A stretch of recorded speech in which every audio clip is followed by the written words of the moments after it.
Yeah, but Okay, so here we are. did we get experience Gotham points? After Dark, and no. You always ask when I'm just doing the intros. I don't understand why you don't have better timing. So I am DM Discretion. Not good at With that. us, we have Audible, Flux, Access, Mystic Knight, Toreador, Ethera, and Crosshair 2.0. Hoping everybody can hear me. Can everybody Loud speak? and clear. Now, can Twitch hear you? I can hear myself. I can hear you guys.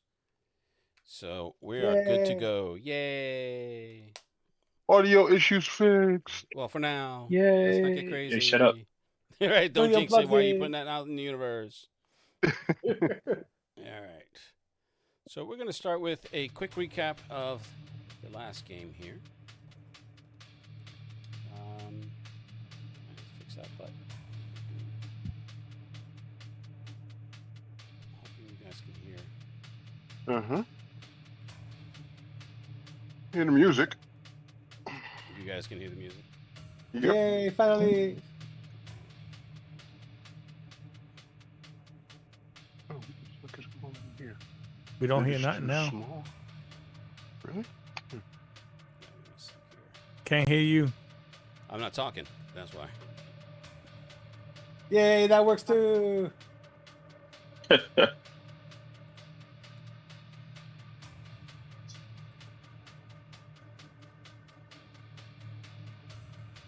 That was fucking weird.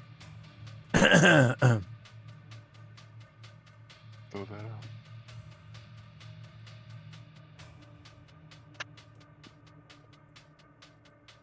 All right, let's see how this works out. Smells okay. We got a bad fight next week. Sweet Christmas. Wow, what's next week? Huh? What who? Oh, Corey's game. Oh. Where it left off. Yeah. We definitely lost the element of surprise. Yeah, we sure did. But we were able to make use of the situation because we thinned out the forces. Yep. I think I'm gonna see if I can try to make some claymores.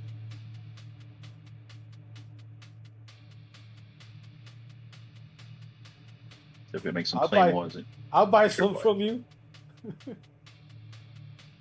I'm talking about in Pathfinder. That too. That shouldn't be too hard. No, not at all. Since I'm the artificer of the group, or the inventor of the group. All right. So You guys play that game every Sunday? As much as possible, yeah. 3 hours every Sunday. All right. So from our last game, I think. Who did I leave off with? Me? Yeah, I left that game with what you were doing. You had just gotten the information about Glasgow. So Access is right now currently looking for a frame. He's trying to set up a frame job. Because the stolen Helix laptop he discovered had a tracking. I moved it. Traffic- I removed the tracking. All right, take it easy. Can I go over the recap, please? Making sure. All right. Stolen Helix Dominion laptop. Copy the data into a clone. Clone the data onto another laptop, and is now currently looking for someone to frame because he knows that they're tracking. Flux is back at the safe house with his team, consisting of Rico, who's the lead of the battle mages of the 4 battle mages that accompany them, and Krieger, the other 2 are red shirts, but Krieger is the Hellborn mage that is accompanying, because Krieger is Hellborn. This is Hellborn energy, Hellborn magic, of which Flux is not an expert in just yet. He is with Asgoth, Rico, Krieger, and 2 others. They entered the house and are currently getting to the 2nd floor. Did I miss anything? Is he here? Of course. No, Why would he be here? That's just crazy. I don't know. All right, so we have Toreador, Ethera, Audible, and they are the active players at the Russian doctor who I've called Victor. His name is he goes by Victor Sokolov, and he is a unlicensed doctor that operates that is available for hire when you don't necessarily want to go to a regular hospital and answer some questions, such as how did this woman get crushed? How did this guy get shot in the chest? What's going on? No questions asked, just pay me, fix, I fix. You pay, I fix, you go. Exactly.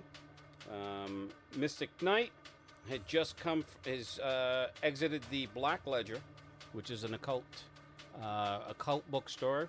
Was speaking with Rosemary and her assistant, and had gotten some information that could prove useful.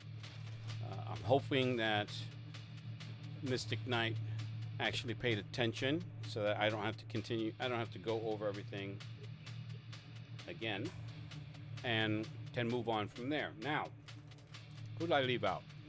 Ethera is... Crosshair? Yeah, Crosshair's coming up. Ethera had contacted Vanessa Storm with the information about the vials that were obtained. You obtained those vials from Toreador. Mm-hmm. Very interested. Wants you to get there ASAP, but you're currently busy, so that's where that. I'm babysitting for a moment. Correct. And then you had alerted Crosshair to Glasgow's current situation, which is enraged Crosshair to a degree in which a Ghost in the Shell-like memory almost overwhelmed Crosshair as the information had been received and triggered a memory. And if you're curious as to the memory, it goes back to the last game. You're more than welcome to go on to the channel, Steam Discretion, and take a look. Let's see. Who else am I missing? Crosshair is... I didn't have Crosshair doing anything outside of going through that emotional turmoil. So what will Crosshair do? Because I'm not starting with you. I just need to know what your intent is.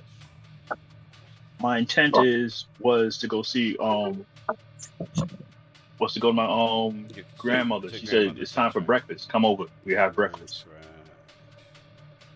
Because you called your grandfather at 4 a.m. 4 a.m. Yeah, I didn't know the track of time. So my grandmother was like, something's wrong. Come have breakfast. Okay. That's where I left off. But the memory that I got, it got triggered because of the anger from Glasgow getting shot. Mm-hmm. And you remember what the memory was? Do you remember Yes. what the memory was? It was a fragmented images of me getting a briefcase full of money, handing a vial with some of the black goo in it to Chalito's mom. Mm-hmm. And then everything just went fuzzy afterwards. Gotcha. You are correct. So Points for Crosshair. and then I got a phone call from Eric saying that it was my fault that Chalito's mother died. Even though I told him, what she does with that stuff is out of my hands. I'm not responsible. That's right. You did let Audible know. No, I didn't. I didn't tell Audible shit. So. Oh no! Eric called me out of character. No. I heard the conversation, but no, Audible doesn't know. Oh, okay, all right. Eric knows, but Audible doesn't know. Right, I got you. Yeah, because Eric called me the next day. So it is your fault. No, it's not. It's like, you motherfucker. Yes, it is. I knew it. Yes, it is your fault. No, it isn't. She paid me to do a job. Whatever she does with it What, afterwards, she's an adult. It's all on what's her. that song from Scotty doesn't know. Scotty doesn't know. This is a Euro trip, right? Yeah. Mm-hmm. Very underrated comedy. Yes. Hilarious. R.I.P. Michelle Trachtenberg. Yeah. Yeah, she was hot. I mean, she's no longer with us, unfortunately. But anyway, all right. So, I mean, if you're a necromancer, she's still hot. oh Jesus Christ! You notice how Flux raised his hand, right? or necrophile. Unbelievable. All right, so I'm gonna start Yes, with sir. Mystic Knight because he wasn't with us in the last adventure. So, Mystic Knight, are you Oh, there? I Because all we're doing I is was staring busy at, hiding from my dad. at your. We're busy staring at his ceiling, so I'm hoping Fatty isn't sleeping. Mystic That's- Knight. You know he's out cold. Oh my fucking god. No, he's not. He can't be. He falls asleep easy. He's like Grandpa Jesus. Simpson. If you listen carefully, you can hear the slapping sound. Ew. That just hurt my soul, man. God's sake, Yeah. man. That just. This is a game of imagination and that's not the part that I want to imagine. Thank you very much. All right, last call, Mystic Knight. Mystic Knight.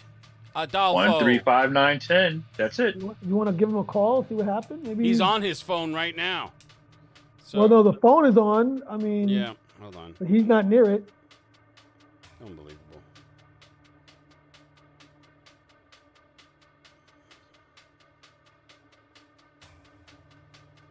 Hello?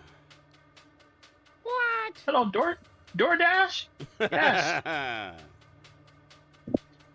This might kick him off the Zoom, but whatever. You know, DoorDash? Yeah. I got the super What? chimichanga. Okay. You awake What's up? now? I'm here. You were doing No, a I little, was always awake. you were I was doing a just little outside. mean because I've been calling you for like 2 minutes. I was outside the room. All right, enough feeding your Wait, face. what's up? Okay, so I'm starting with you. Once Yay. you left the Black Ledger with the information that you had, what in fact are you doing with it, and what's your intent? What's going down? I'm gonna go and find Mr. Blackthorn. Use the card.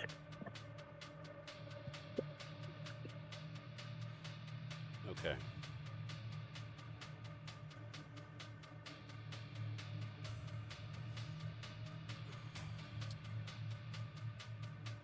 Okay.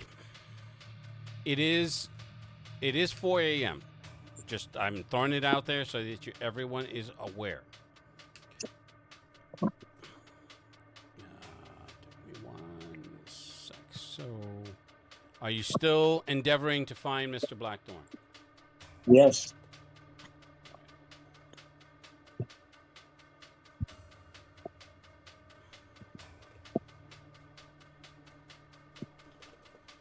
All right.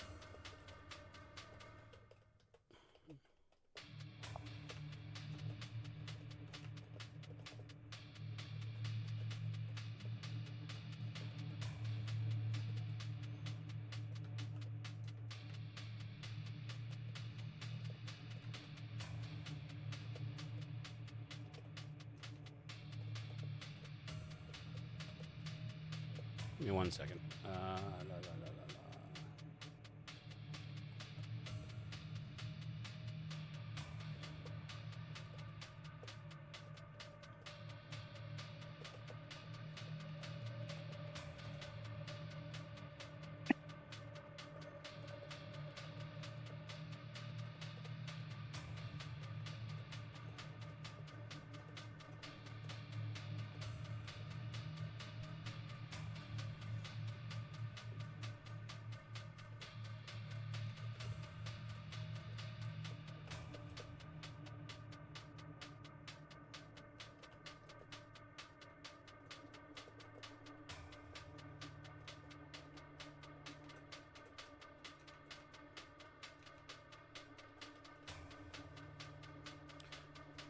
Give me 1 second. I need to make sure that I am accessing the right information. La la la la la la.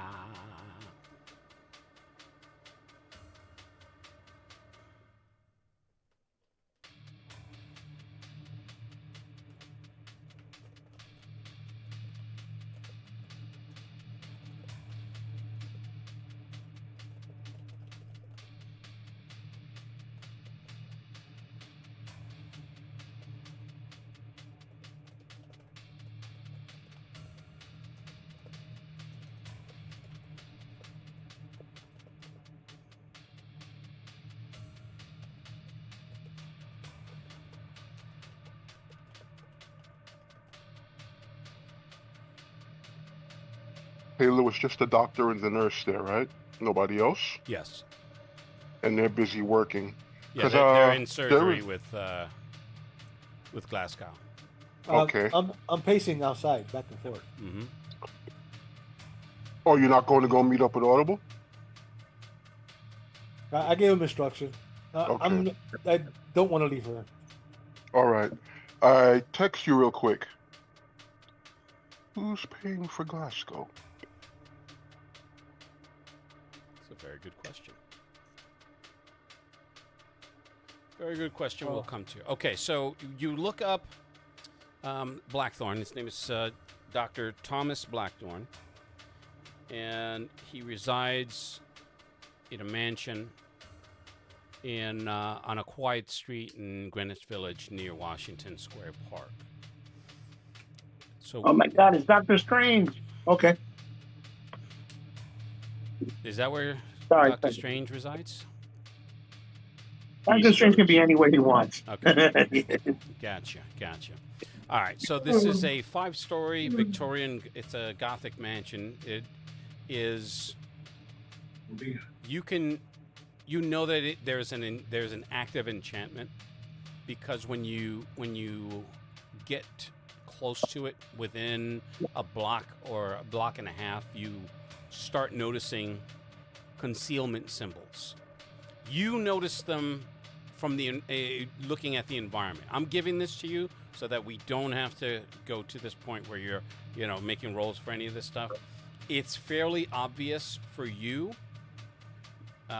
It's something that you're using to a smaller scale to conceal your sanctums. So this is just on a larger, more powerful scale. When you get to the residence, I'll create a graphic so that you have so that everyone has a better idea of what it looks like.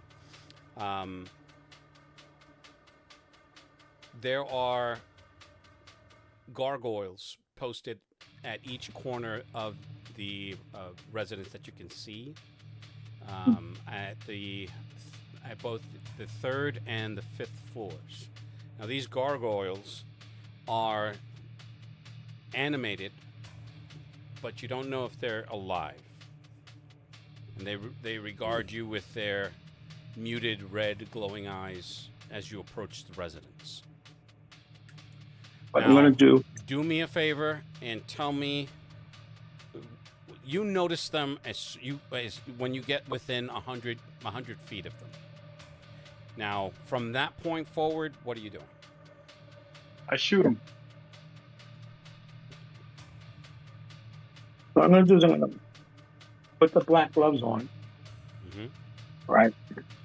One pair, because I don't know if the magical effect can transverse from me to something else, and I don't want to do that. What do you mean, what your infect anything else? Okay, I got you. So I don't want to do that, because I actually do need this guy's help, and infecting him would not be the best thing. So, and I just approach the door, like somebody would approach a door, I guess. Okay. I'm not doing the crazy Ivans. I'm not doing, I'm not sneaking around. No, I'm just going straight to the door, and I'm going to knock on it. Or ring the bell if there's one. All right. There is a there. You know, it has the ornate doors, the ornate oak doors, with Or if it's with. like that type of mansion, like where it has the gate and you have to announce yourself before you even walk through. There is a gate, but you're. It doesn't necessarily like open. It opens slowly as you approach. All right, so I walk through, Okay. making it to the main door. Yep. Several steps up to the main door. It's ornate.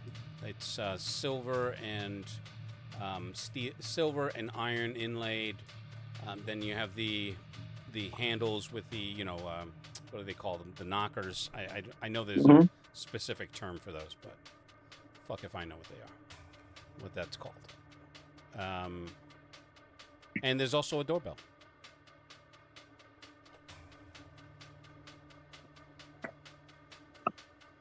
Being that this place is magical, obviously, I'm gonna go with I'm gonna try and attune myself to the presence of magic and see what it dictates for me to do, whether ring the bell or or use the knocker. Okay, I'm gonna make that an intellect roll. So somebody roll for him, and before anyone does, 'cause I don't want anybody jumping the gun. Are you applying any effort? Do you have any skills that you are aware of that may assist you? Well, I've got practice in magic. I've got the intellect shift. I've got the skill knows what to do. And that's before I even I apply any effort. All right, give me 1 second.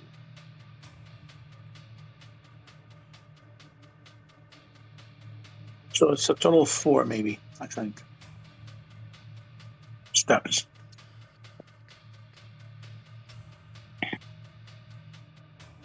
And if I apply effort, I can apply 2 levels. Being that I have an edge of 2. All right, so knows what to do is hindered. Well, no, you can act immediately if not, it's not on your turn. Afterward, on your next regular turn, any action you take is hindered. It's hindered by 1, yeah. Okay.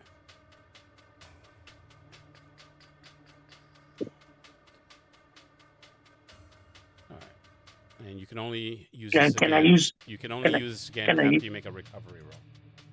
Can I use my artifact to assist? Your computer? With that kind of synchronizing with the energies around?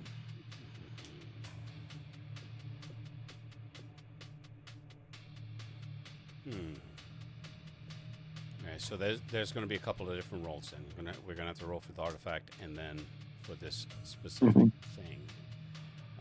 Okay. Let's see. He's using his artifact to open the Bifrost. Yes. Yes, I am. Okay, so let's start with the artifact. Somebody roll a d20, please. 16. Okay, so it doesn't break, or it doesn't conk out. So that's that. And then roll for the attunement. Is any of this costing you? 2. That's a 2. So unless you're using XP to reroll, then you do not make that. Well, I'm not going to waste a roll for the artifact, so yeah, I'll waste an XP. Okay, you didn't. No, the artifact not breaking is fine, and a 5. So I'm going to say yes with that one. You do, and just as you're reaching for either button or handle, you stop, and you're noticing on your display. It shows you the door. It gives you a visual of the door, but then there's something in the center that it sees, but you don't with your naked eye. You can see it. It shows. It has a palm print, like it has a circle with runes, and then in the center is just the shape of a hand, an open hand. They'll press it. Okay. When you doing that doesn't necessarily open the door, but there's a sense that of not necessarily relief, but there's a sense that you just avoided something really bad. Like it's definitely a countermeasure that you just avoided. Hold on 1 second.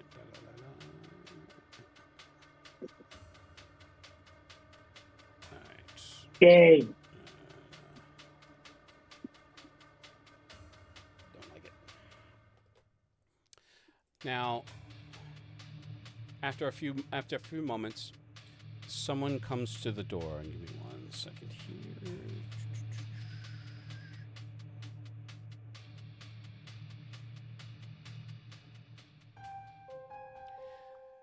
When the door opens, a gentleman in his maybe mid-40s opens it.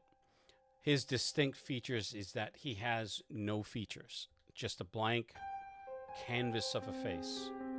But you hear his voice. May I help you? He's dressed in a butler's, in a servant's uniform. I guess would be the calling card, the business card, or the card that I was given. I was sent here. So you don't know what he's looking at.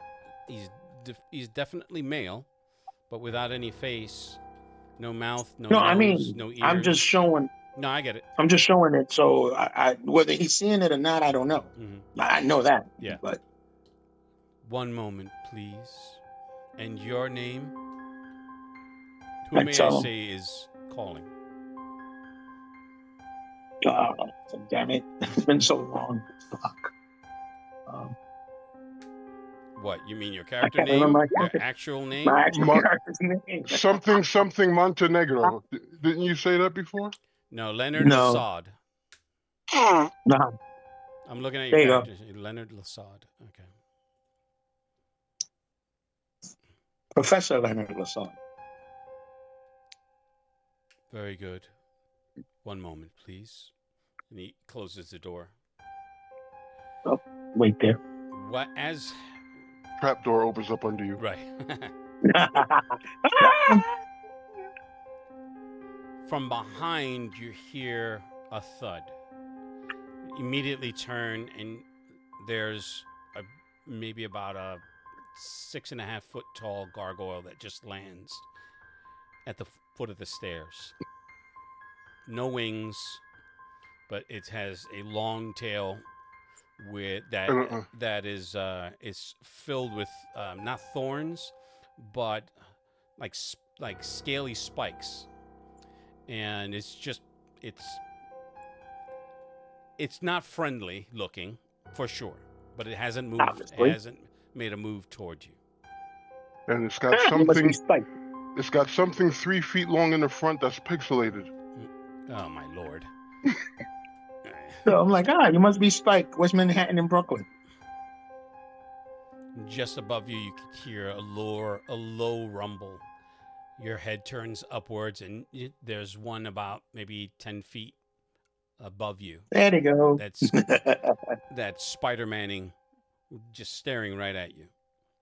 Its claws gripped to the edifice of the building, to the stonework. In that tense moment, the door opens again. Please do come in.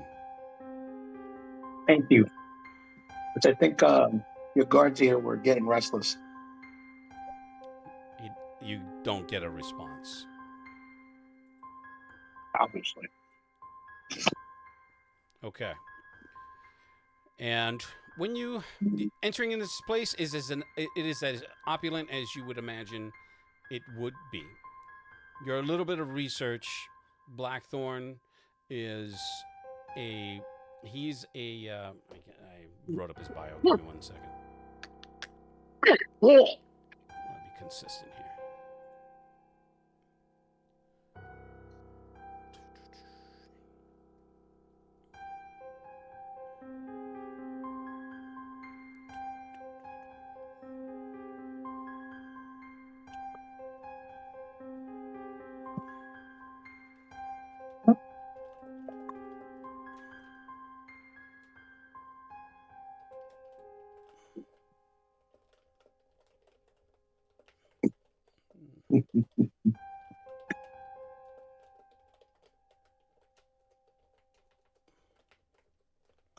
Okay.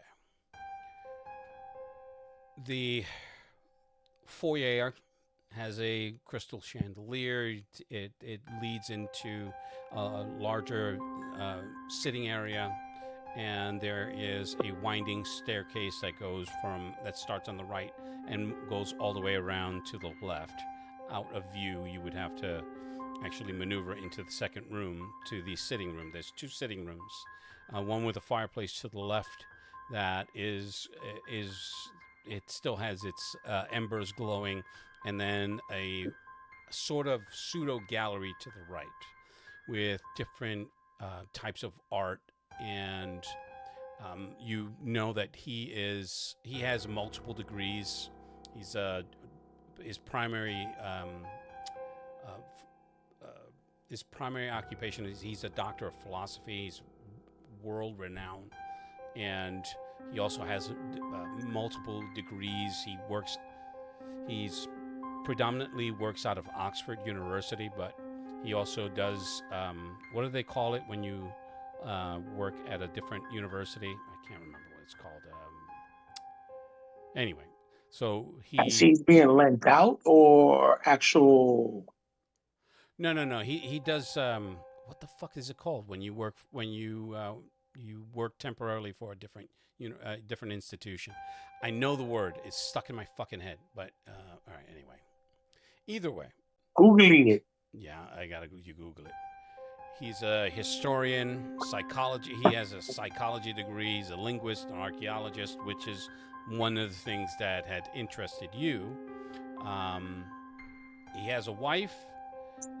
He has a son, and outside of his accomplishments, very little is known of his personal life, and he's done a lot to maintain that.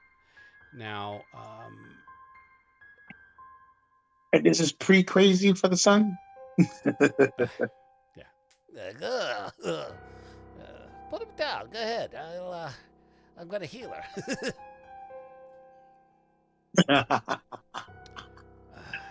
That day will live in infamy. Right.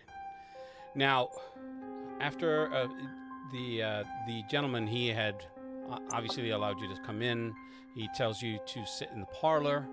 Would you like a refreshment? Tea, water, something stronger? Tea would be fine, thank you. Very good, sir. And he shuffles off to the kitchen area. And then you can hear someone coming down the stairs.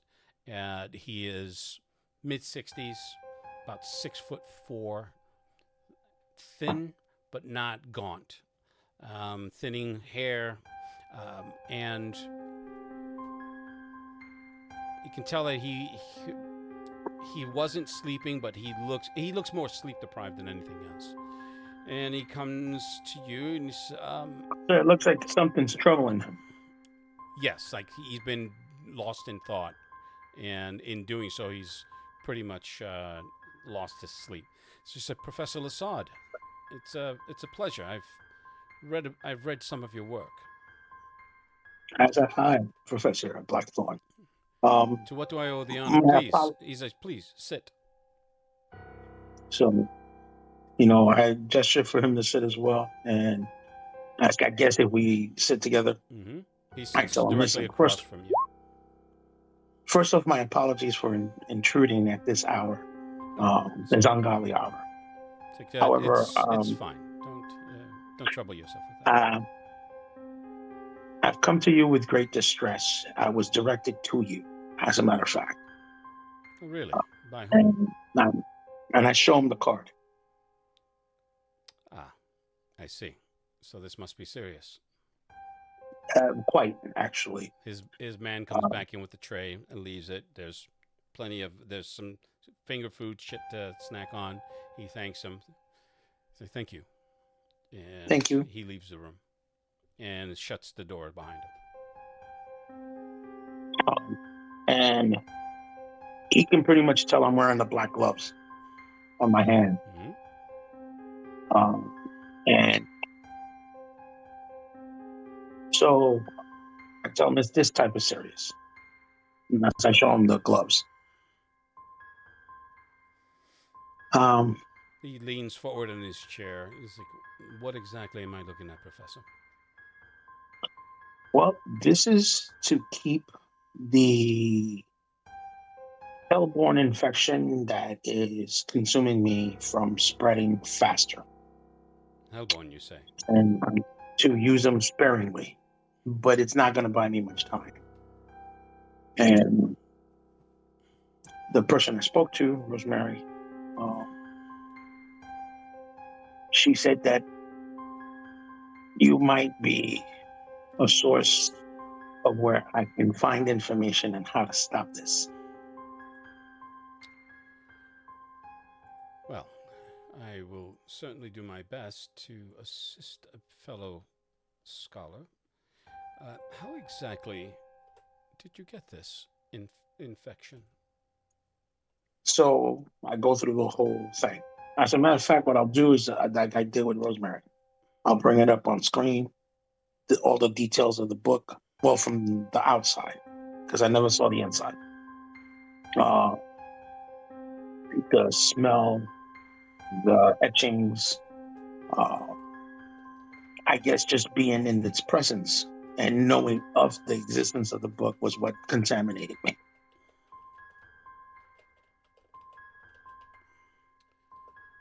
Oh well, It's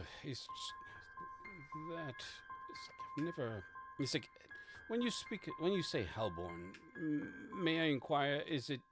Are you speaking of a demonic, of the Christian devil? No, like hellborn, like actual of hell, plane of existence. Yeah. So it operates on a different plane than what we've been led to believe as the singular plane of hell? Than what any of us know.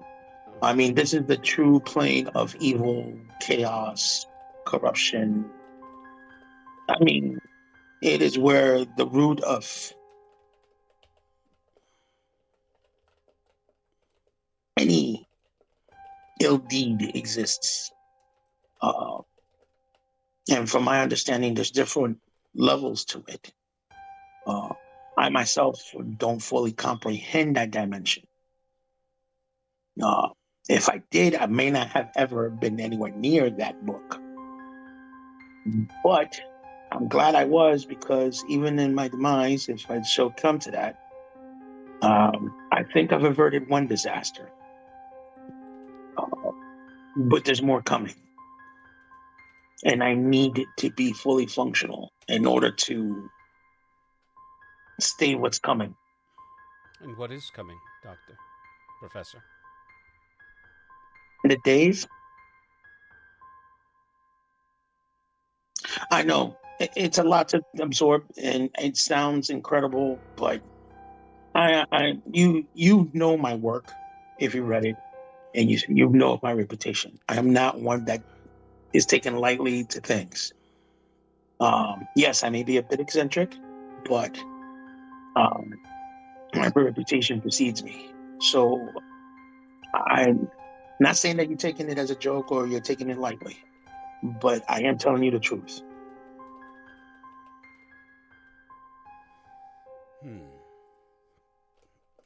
Well, this is...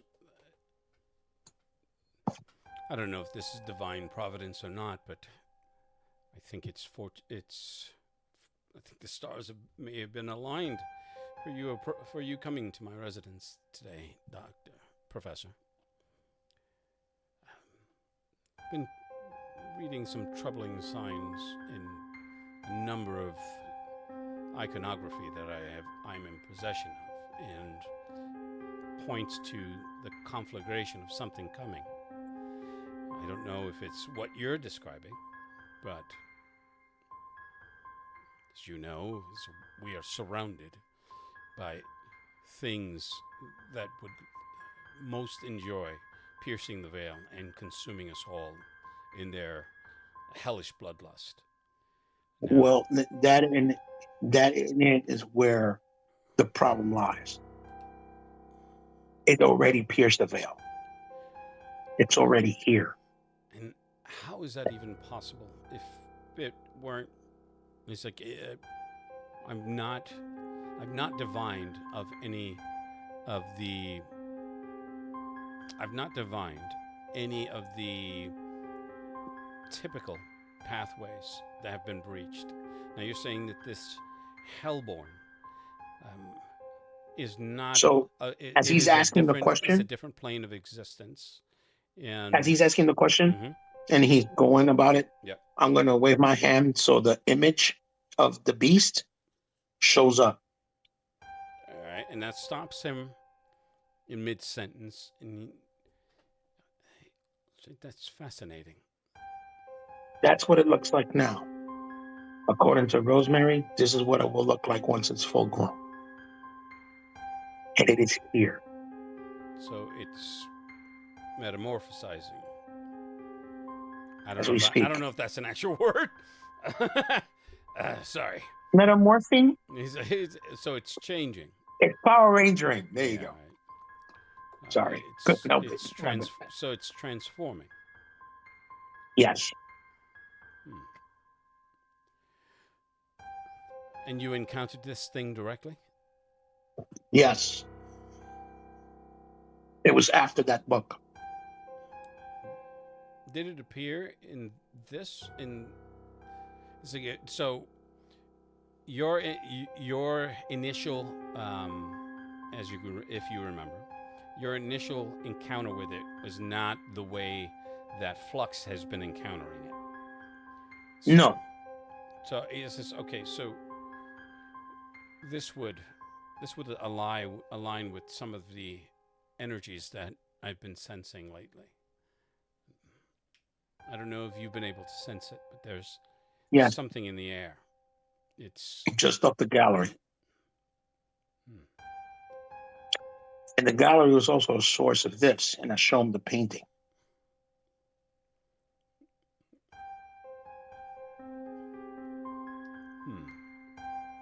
That's curious. Can you expand this section here? Do so. That's interesting. Is that the keeper's mark, if I'm not mistaken? Yes, it is.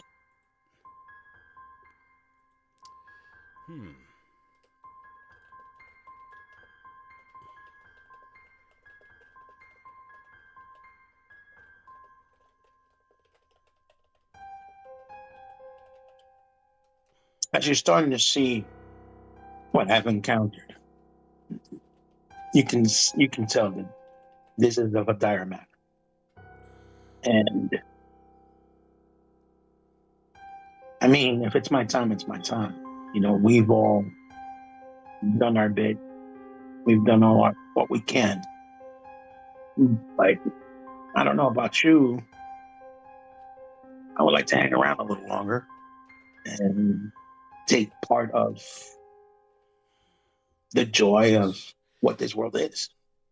This seems honestly. This seems like this.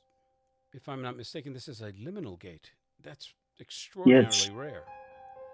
Yes, it is, and it did open.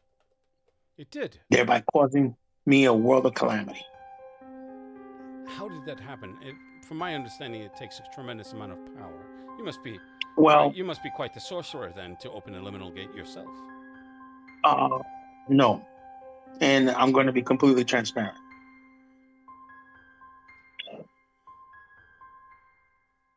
I was with my guild not too long ago. I was charged by my... May I ask? He interrupts because you said guild, and you say, may I ask, which guild are we referring to? Underworld Consortium. I was charged by my liege, ex-liege, to investigate a matter that seemed completely disassociated to all the things that are happening now. And in that, we followed the lead to this particular painting that was at that gallery, which is now emanating more energy, which seems to be the source. I don't know. I didn't go back to investigate. I've got my own thing to worry about right now. But in that moment, I was partnered with a Hellborn that I didn't know was a Hellborn. So the Umbra Consortium is consorting with Hellborn mages? I don't know if it's Hellborn, exactly that. like with Hellborn creatures, not mages. He doesn't know if he didn't know that he was a mage.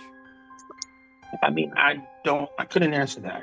I don't know if he was conscripted. I know he was with me at the moment. Since I've dealt with so many people, Hey Lou. the eccentricities, I've forgo, right? Because everybody has their own way of doing things, and I respect that. But at the moment that we were investigating, a couple of individuals that he knew approached him with the book, and immediately he was drawn to it. At the time, I didn't know why, but also my instincts were screaming that that was not a good idea. So, against my better judgment, I convinced him to turn the book over to our liege, of which he agreed under the influence. May I? I apologize for the interruption, but who do you serve? I was serving Vesper. And that's what I'm getting to now. You notice when he turned the book tone shift in his face. When he turned the book over to Vesper, when he turned over the book to Vesper, that's when the conflict ensued between him and Vesper. All of a sudden, the influence broke. He wanted the book back, became ravenous and rabid about it, and ensued a magical clash between the two. The energies were so overwhelming that, to try to defend myself, I redirected that energy to the painting, hoping that it could activate, right, as a source to get out. It kind of worked, but not the way I thought it did. It did offer me a way out, but at the behest of disappearing the two. Eventually, Vesper made it back. He did. And was extremely furious with me, thinking that I'm the one that did that on purpose. So since then, I've been excommunicated.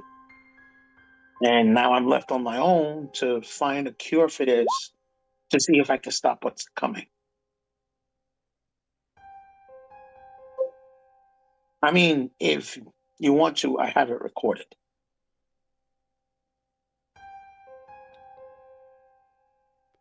And you can see exactly what happened. That's quite this. That is quite the adventure that you've been on. Professor. That's the least of it. I'm curious to understand how a scholar would be in league with that guild. But I suppose that's a moot question at this point, as you are excommunicated.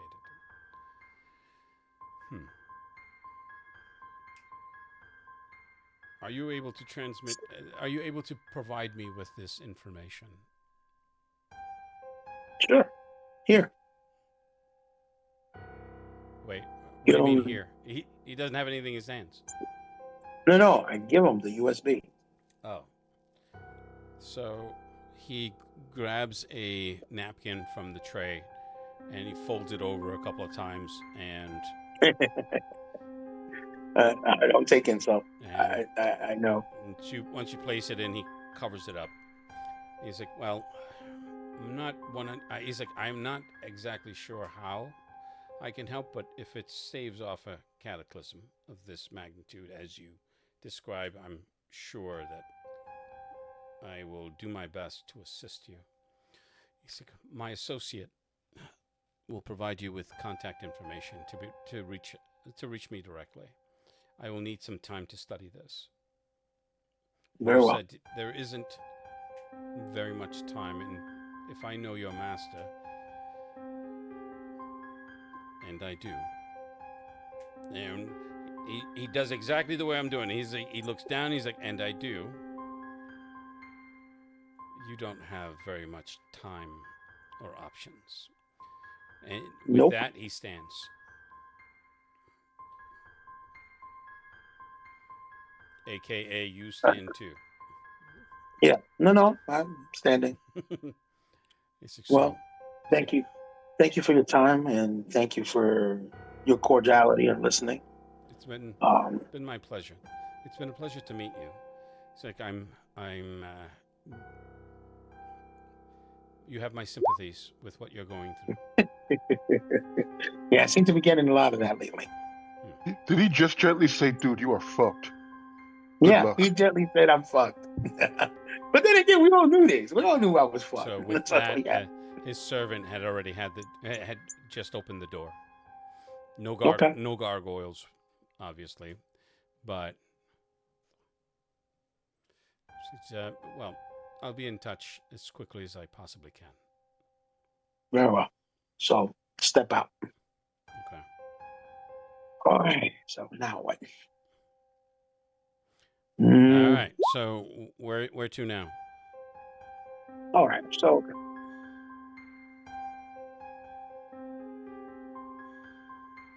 because I'm going to move on.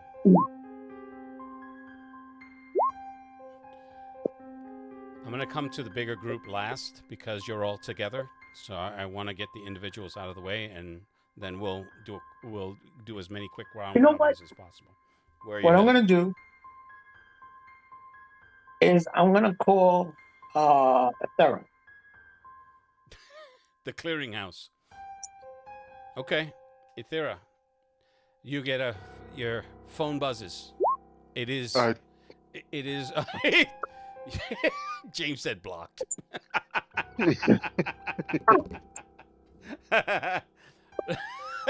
Everyone's just like, nope, not happening.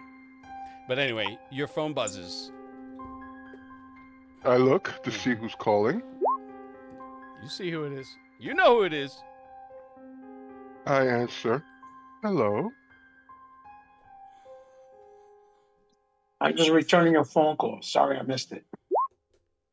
Yes, it seemed that you were quite busy earlier. Yeah, you can say that. I guess I could assume that you are a wanted man. Oh, that's the least of my concerns. Oh, really? And here I was calling to ask you about a business venture. Like? Yeah. Can you hear me? Yeah, I can hear you. Oh, okay. And here I was calling you about a business venture. Okay, like? Would you be interested in traveling to Southeast Asia? You got that right, I would. Where all that the drugs and stuff like that supposedly come from? The Salman Grundy thing? Yes. Indeed. What, you got a new lead? The mission. Yes, I do. It would be interesting, because I would definitely like to know how this is tying into everything else that's going on. Because I think everything's connected. It might be. There's only one way to find out. Okay, so then, you know what? Sure. Because definitely need answers. I'll reach out to you with the logistics. Copy that. Hang up the call. All right.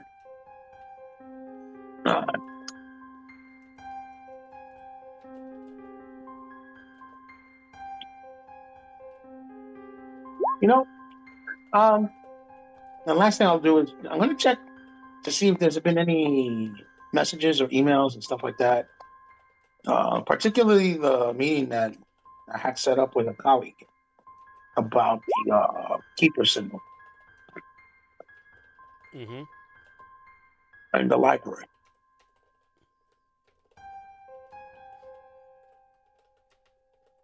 All right, give me a second. I'm typing something.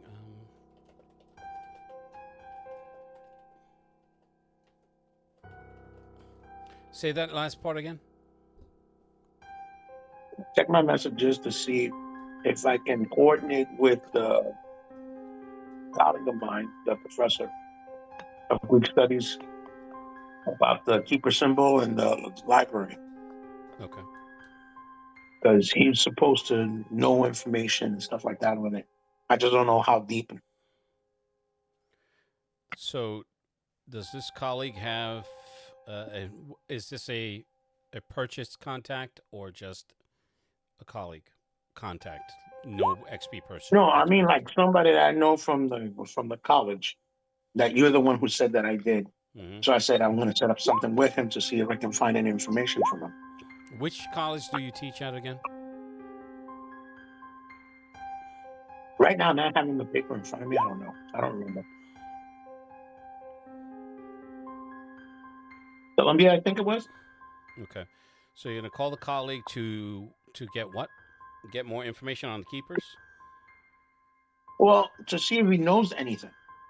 You know, I'm just looking to see what leads I can follow. Okay. And he's supposedly one of the more renowned historians of Greek mythos and stuff like that, which is where it seems to be rooted from. All right. I think he gave him the name of Eric or something like that. I don't remember. All right. We'll come back to you then. So, Crosshair, you get to the building. It is approximately 4:15. They let you through. There's no activity in the lobby, and it is ghostly quiet, more so than you've ever seen it. And there have been several lockdowns, incursions over the last 10 years that you were a part of, both as a drill and as an actual incursion from enemies that you and your family were able to fight off. So just as a backstory to how, just as a backdrop, or a contrast to what it is now and what you're accustomed to, is usually some activity going on, but now it's deathly quiet. You can finally hear the grandfather clock that was in a section of the lobby, the ticking of the clock. Normally you can't hear that. And there are a couple of people behind the front desk. One is on the phone, and the other one is your security guy. And when you come in, he stands. The other guy's on the phone. He sees you, but he's still talking, and just moves off to the side. What's he talking about? He's just trying to negotiate with a couple of guests and reassuring them that everything is well and that they don't have to check out early, and they will make every assurance that that the hotel is solvent, everything is fine. So in other words, he's just trying to talk down another person from leaving. The security guy. So in other words, don't pay attention to the writing on the air. Right. So you don't have to stop. I'm just giving you a layout so that you'll understand what's happening right now. This is not necessarily a stop and figure out. This is just to give you some context as to the environment that you're walking into and how different it is from what you're normally accustomed to. Now, gotcha. Get the elevator, go up to the penthouse, or to their penthouse, and when you come out, you're greeted with some light music, some light Italian music that's playing, and the smells. Your olfactory senses in this body are acutely attuned, so you can smell the food that's being cooked. If it's like meal cooking, not breakfast. No ham and eggs, but food. You pass the living space. Everything is pretty much still dark. You know, just a couple of lights here and there, but there is a light coming from the kitchen. You can hear noises being made and raised voices. One of them being Go in the kitchen. One of them being your uncle. He's like, "Ma, what do you want me to do? I can't do anything about this. I gotta figure out where those fucking. I'm sorry. Where those guys took my money and where they hiding it." It's like, we're fine, but this is bullshit. And all right, you know, she's going back and forth about the language, and he's. So as he got his back turned to me, and I'm walking in the kitchen. As he got his back turned to me, I unconsciously slide a pan, a butcher knife. Okay. So. And I'm just looking at the sweet spot at the base of his skull, and where his vertebrae begins. Okay. Think about how long it would take for me to kill him, and I catch myself before I go any further. All right. I mean, you literally have a diagram that comes up, and it's like that red spot, and how the estimated time before he exsanguinates, all that shit that comes up. And where you been, huh? What's your character's real name again? Before I forget. Giovanna. Okay. Giovanna. He said, "Where have you been, huh?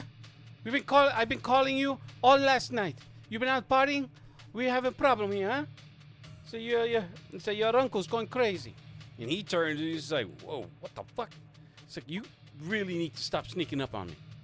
It's like, and he says, "Mama, I'll be right back. I gotta make a call." So she's like, "And you?" He's like, "Yeah, go. And you, come here." I walk over to her. So, she's like, "So what have you been, huh? What are you doing?" She's, grabs you by the shoulder, not like forcefully, but, and then by your face, and turns your head to the side. It's like, he's like, you've been working. Like, you smell like he says, you smell like, you smell like the street. I don't like it. I'll go clean up, Mama. No. I give her a kiss on her forehead. She's like, "No, you sit. She's like, "The food is done." And she starts putting stuff on a plate. It's like your grandfather is sick with worry. He puts it on the table. It's like, "Sit, eat. I make a coffee." Already he's working with the espresso, and your uncle comes back in after hanging up the phone. He's like, "So you figure out what's going on? You find those two?" Looking at his mother, and then looking at you guys that we've been looking for. I'm close. Very, very close. Good. It's like, we need to figure this out. We need to get back what's ours. It's like, they take from us, we got to hit them back 10 times. And I think it has to do with those fucking. He's like, those guys over in Red Hook. You know what I'm talking about. Out of character. Who's over in Red Hook? Red Jack and the Tempest Coalition. Oh. Which would be Audible and Red Jack and Red Hook. Okay, cool. Audible and Torador. Just who he's looking for.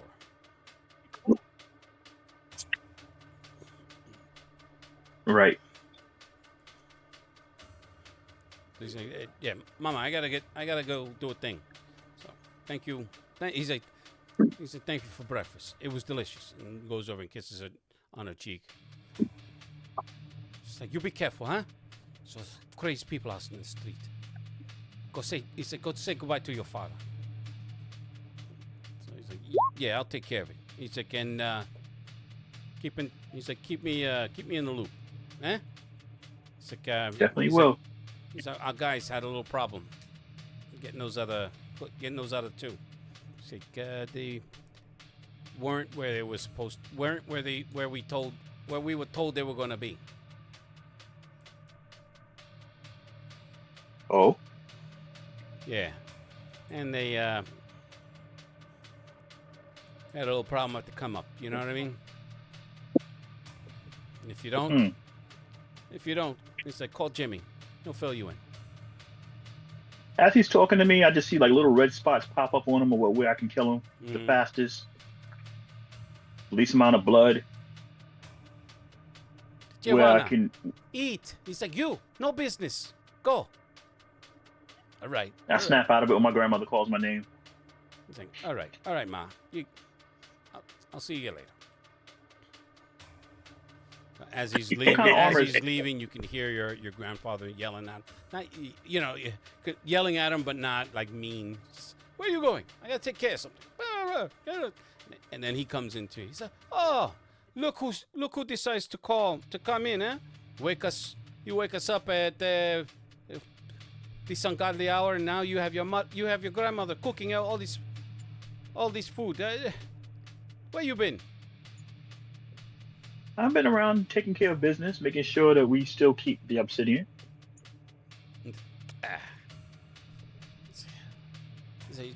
You worry too much. Your uncle, he has it in hand. Don't worry. I chuckle a little bit. Yeah. He sits, and she gets up and starts fixing him a plate. He leans in. He's like, hey, you all right? You don't look so good. Man, that was a very fine. Mario Brothers. You look so good. Yeah. Yikes. So you don't look good. So you get a rest. Yeah, I've been getting rest. It's okay.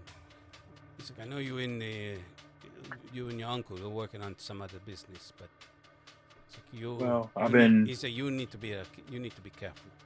He's like, I've got a few calls about you now. About me? Something about that Puerto Rican that's working for your uncle. Cholito? Is that what he's called? What about him? You had a little dust up, huh? Why nobody tells me these things? It's like it angers me that no one tells me. Yeah, I don't like him. It's like, I understand. He's not family. He's not Italian. But he's a mad dog that needs to be put down. It's like, I know I argue that point, but right now we need mad dogs to keep the other ones at the gate. You get what I'm saying, Giovanni? I understand. On to different things now. Good. She puts the plate down and goes. My mother and father's anniversary is coming up. I was thinking about visiting the grave. Yeah, good. It's been a while since you've been to visit.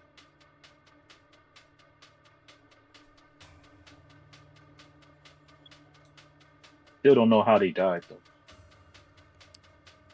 Yeah, that's the one thing I look at him as he's telling me that. Is he lying? Did his heartbeat go up? Temperature change? Pupils dilate? There are some physiological changes.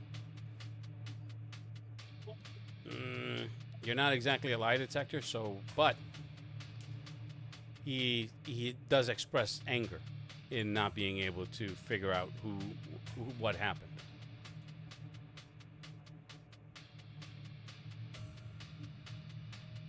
Because his son was your father. Mm-hmm. His oldest son, his firstborn son, is your father. So Okay. Outside of that, In the pool. he's just he tries to eat something. You know, he's picking at the food. He's like, so this business with your uncle. I need you to. He's like, I need you to put it to rest, eh? It's like I know he's not. How the Americans say? How they say? The light bulbs and I know. Honorable? No. He's like he's loyal to the family. You know that's not the case, but he's like he takes care of this family. Like, so no, I mean he's hot-headed. It's like, but he takes care of business. It's like now these things at the hotel, we need to sort them out. We had he's like one of our people had their hens taken. That is unacceptable. Then you had you had that black guy. He's like that black person. What is his name? He works for the Brooklyn people. Breaking, he's like destroying one of our rooms. Yeah, he paid it back, but that insult cannot go unpunished.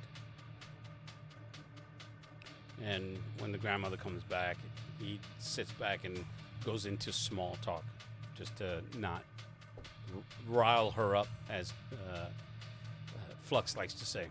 Right. It's like, so you need to wash up. We have some guests coming. Guess. Who's coming? Don't you worry about it.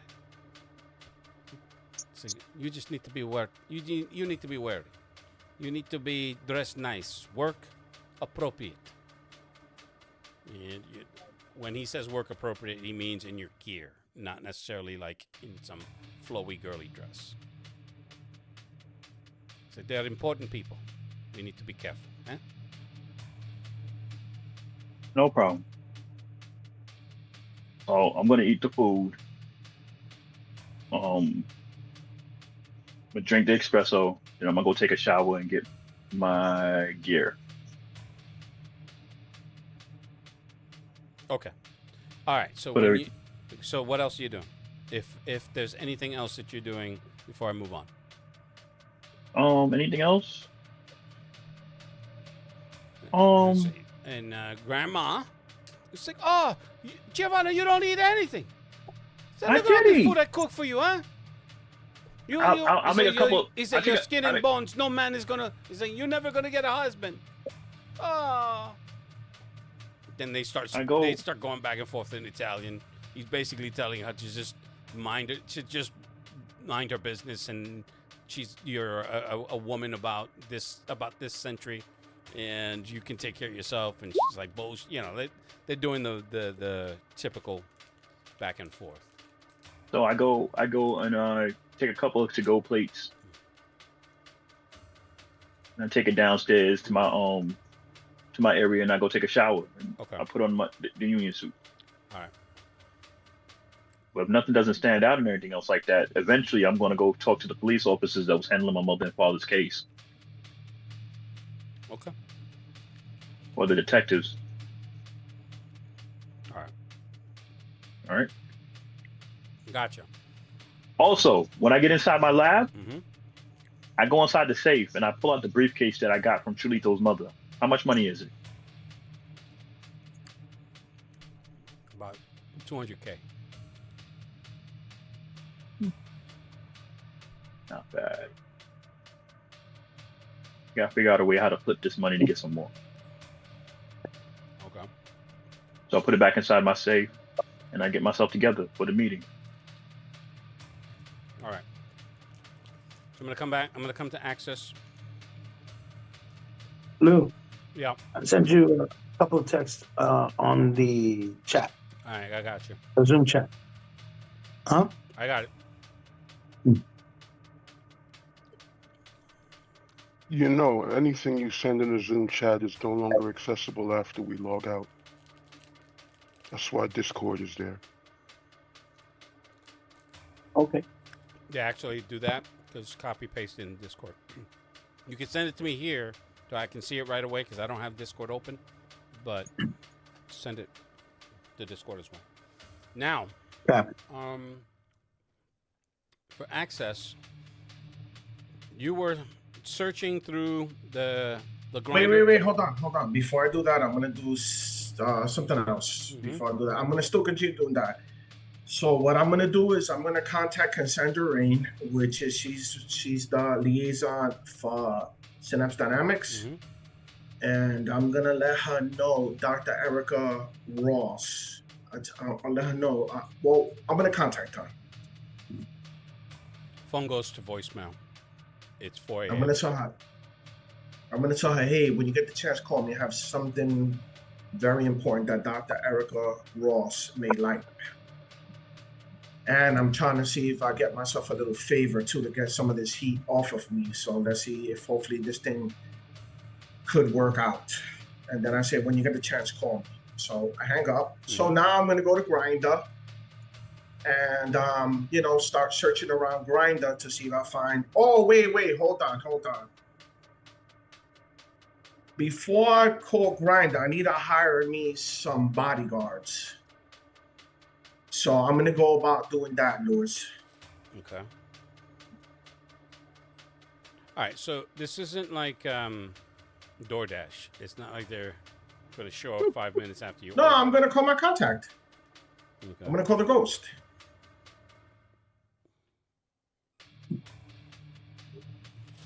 All right.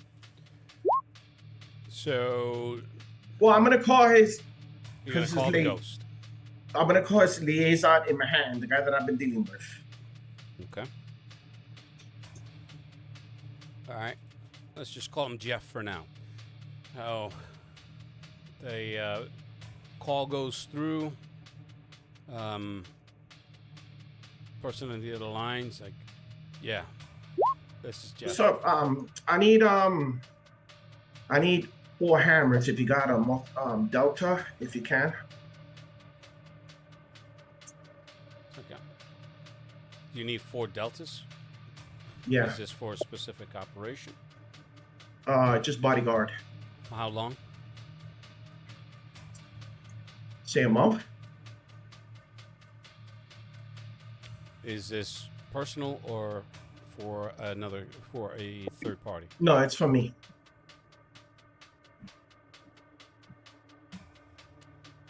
Okay. Let's I'll work out the numbers. I'll send you I'll work out the numbers and send you the cost. Once we receive payment, then they will be dispatched to wherever you need them to be. Okay, I need them as soon as possible. Is this urgent? Yes. That's going to cost extra. I said, don't. I said, you know how I roll. Don't worry about it. Just send me the bill and I'll come and I'll send it to you. Understood. Anything else? Nah.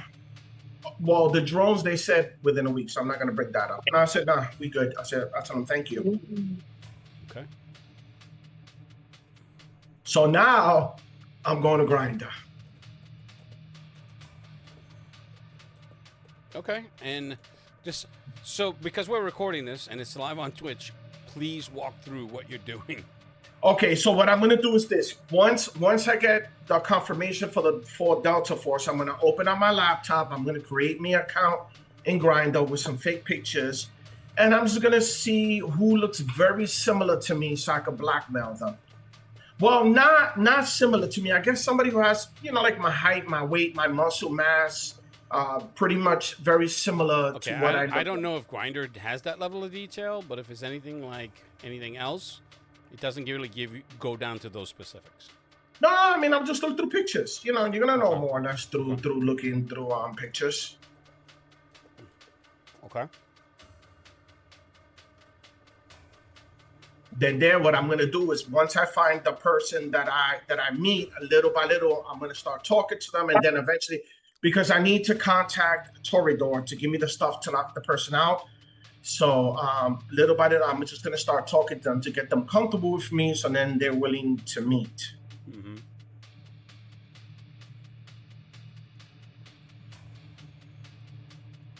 Okay. Then other than that, I need to wait to Cassandra calls me back, and I need to wait for the 4 Delta Force to come. Because other than that, I'm not moving nowhere, because right now I'm fucking wanted everywhere. So I'm just gonna stay where I'm at right now and just do the grinder to see if I find. Because other than that, I don't want to move. I don't want to move anywhere else. Okay. Just out of safety, because they've been getting very close. All right. So right now, Lewis, the tracking device, it's off, so they don't know exactly where I'm at. So I shut it off. Eventually, I'll turn it back on when I need to, because the problem is I can't have them constantly following me.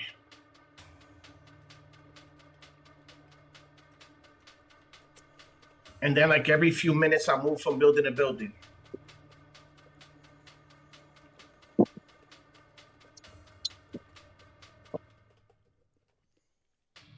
right.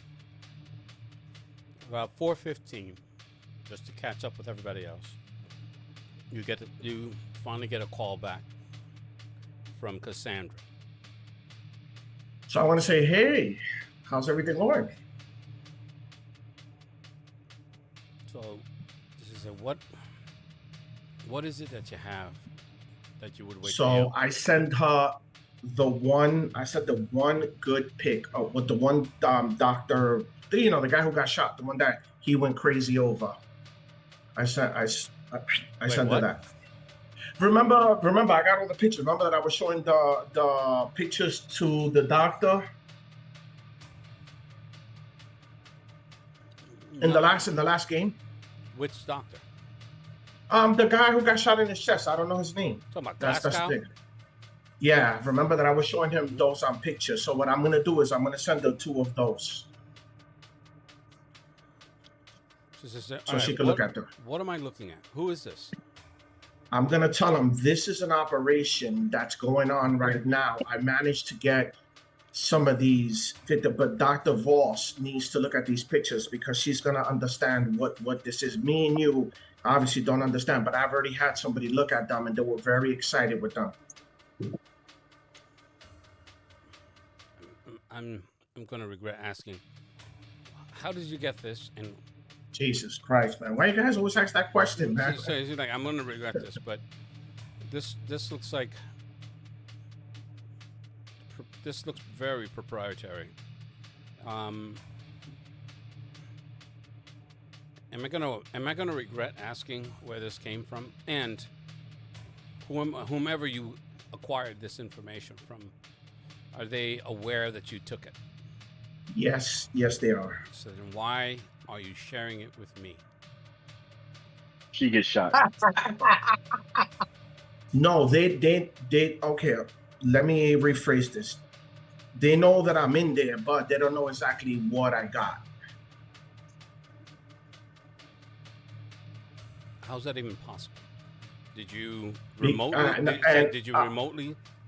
No, I explained to her basically how the guy started going crazy and basically blew his chest and blew a hole through the side of the building. So through all that chaos, that's when I managed to get this stuff. That's why I'm telling you, the doctor will be very interested in this, because this is very close to what she's working on. Okay, well, I will pass this along. Is this all the information that you have, or do you have more? I got some more, but I just want her to take a look at this, because I wanna negotiate some terms to kind of like get me off of the hot seat a little bit with this stuff. This is like, listen, I'm not gonna tell you your business. You do what you do. You're good at it most times. But right now, I make mistakes. I'm human, man. You know. It's like right now, being human is not what you want to be. You need to be perfect, and you don't have a lot of time. In fact, your partner has been asking questions that he shouldn't be asking. So I would advise you to get him in line and figure out what it is that Victor wants you, and come to the conclusion that Victor wants. Otherwise, Okay. we won't be talking for much longer. Okay. I tell him, I got So, you. Send it out. It's just like, don't send me anything. Do you have a way to get it to one of our drop locations? Yes, I do. So good. So I'm gonna send me a ping of where you are, and I will send you the nearest location that you can drop it. Okay, so I'll do it. Just for fuck's sake, just do what you are asked to do, and then you can get back to work. Like, I don't understand why you're making this so much more complicated. I'm telling him, I'm trying to track this stuff down, and by me tracking what Victor sent me is opening up all these other doors. So what I'm doing is I know the doctor and she's gonna love this stuff once she gets her hands on it. So right now, I understand that, and you probably are right. But that has nothing to do with Victor's with the orders you've been given. no, yeah, I definitely Nothing. understand, but I have been working on it, but all these other doors have been opening up too. So if I'm getting more information, why not hand it down to y'all? Hold on for a second.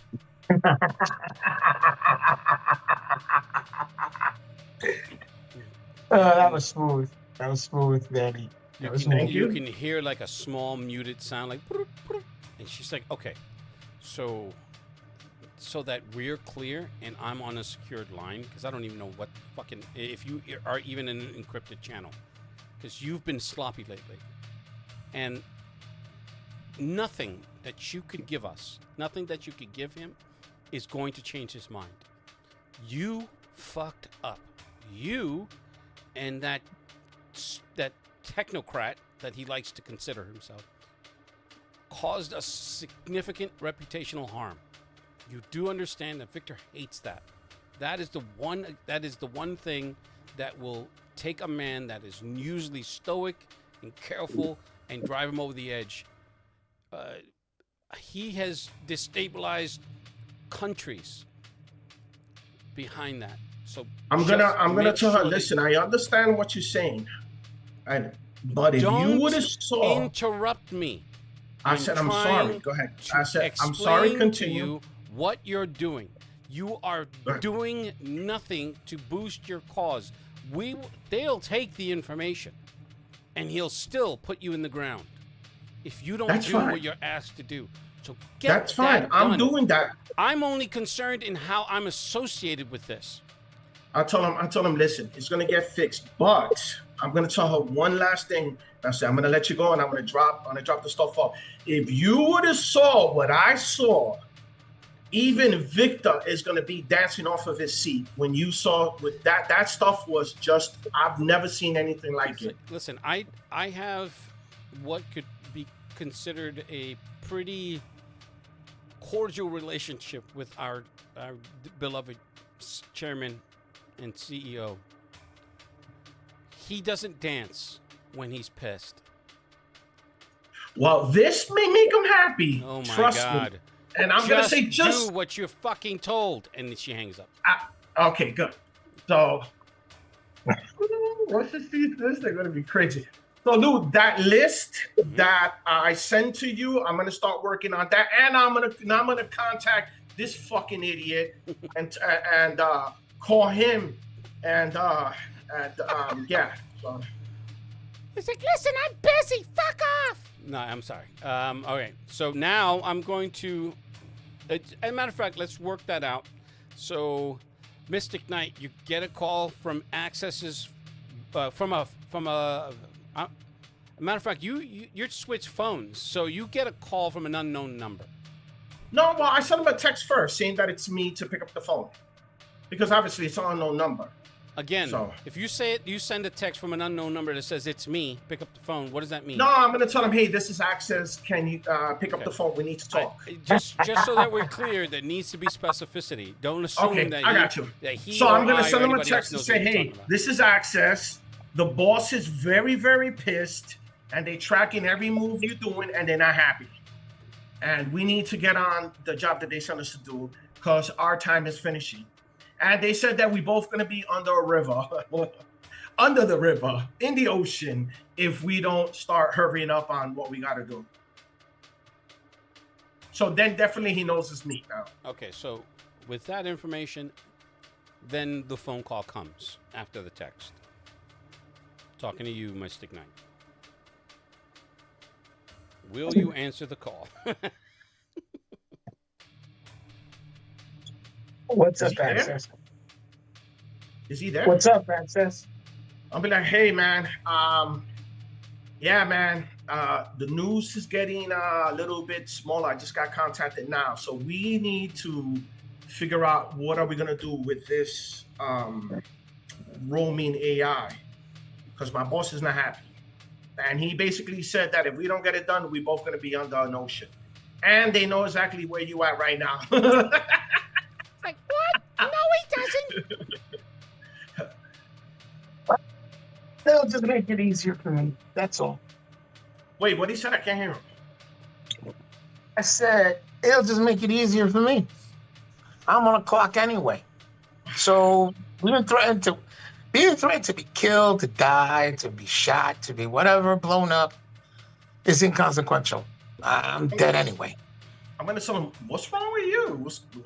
I've never seen you act like this. Are you all right, man? No, I'm not. I'm telling you, I'm dead anyway. I'm going to tell him, what's going on? I've never seen you act like this. Well, are you all right? No, I'm not all right. But you know what's what? What's going on? Maybe I can help you out. What's going on? Nah, unfortunately, you won't be able to help me on this one. But you might be getting some good news, though. Depends on what happens next. Just pay attention to the internet. You may get your break. You may get your break in order for you to track down the AI. Okay? My gift to you. And I'm gonna tell him. I got somebody working on the Hydra to flex some muscles on it. Now it's gonna maybe have a few more heads. So once I'll get it, I'll come and I'll hand it down to you so you can use it. All right. But if this be the last breaths I take this day, this is my gift to you. All right. So don't miss the opportunity. Hopefully you can track down the Hydra and get in good graces with your boss. I'll be like, do you need my help, man? Do you need anything? Like, what? Like, are you all right? Do you want to meet up? You want to have some coffee? Well, I'm wanted. We got some coffee on top of. Well, if you want to, you can come to where I'm at. I'll give him the location of where I'm going to be next. If he wants to catch up, I'll catch him up with everything. I'm going to be like, yes, but I just hired me some 4 Delta Force, so let them meet up with me. Speaking of the cost for that, the grand total is going to be $348,000. Okay, so I'll send them the money, and I'll send this guy my ping where I'm at. Okay. Oh, I'm gonna tell him, I'm gonna be like, I got a great idea. And I'm going to tell them the idea about finding a grinder, having them so they could think it's me. He wasn't here last game, so you're going to have No, but that's why I'm telling them. I'll be like, if once you survive, maybe we could both do the same idea and we could get these people off my back. So I'm basically gonna explain to him, to find somebody, make them look like you, and then, have them come and capture them or kill them or whatever after that. About that, even if you were to do that, that would be greatly appreciated. But unfortunately, my clock is on a different level altogether. I'll explain to you when I see you. Right? Okay. Now I'm gonna tell them. Remember, that we wanted, so move lightly, because they've already made 2 attempts to come and get me. Oh, and I'm also gonna tell them. Oh, by the way, I have a billionaire after me trying to kill me too. So I told that. I said, I don't know. I'm trying to figure out right now. Maybe I could use your help. So when I meet up with you, I'm gonna give you some stuff, and maybe we could try to figure it out. Let's link up, right? And like I said, I'm going to do whatever I can for as long as I can in the short time I have, because right now my future is not secure. Oh, Lou, and I tell him about the lab also too. That's the last thing on the conversation. I basically tell him that I went into the lab and I explain, I guess like the Guyver dude, and I go into detail and I explain to him. I'm gonna ask him, have you ever seen anything like this?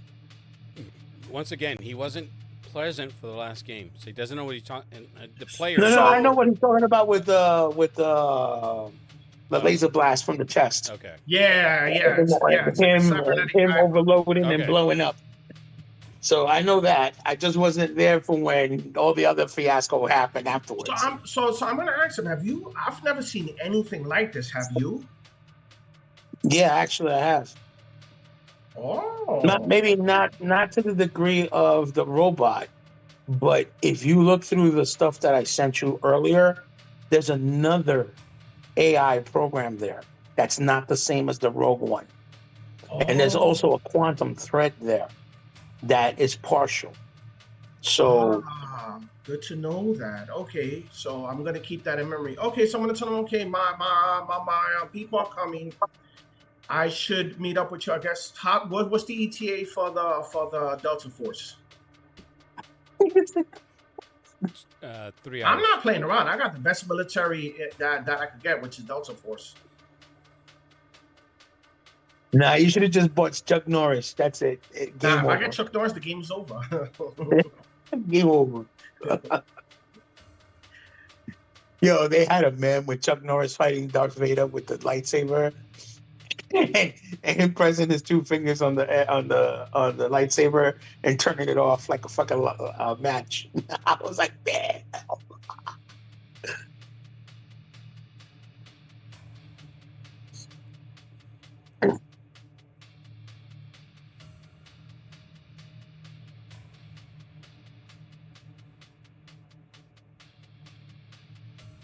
Okay, so what, if anything, are you going to do? Access. I'm gonna wait to my surveillance. I mean, my protection comes, and then once my protection comes, I'm just gonna give them some directions, and then that's it. I'm gonna go meet up with this guy. What directions are you going to give them, and where are they meeting you? So they're gonna meet me where I'm at now. Obviously, they're gonna meet me downstairs. As soon as they call me to let me know that they're down there, I'm gonna come down, and I'm just gonna tell them, listen, you're here to follow me. I'm gonna be flying up above, and whenever I land to talk, your job is just to make sure that I leave out of here alive. And that's pretty much what your job is. You just gotta make sure you protect me. All right. We'll come back to that. Okay. Gonna move to Flux.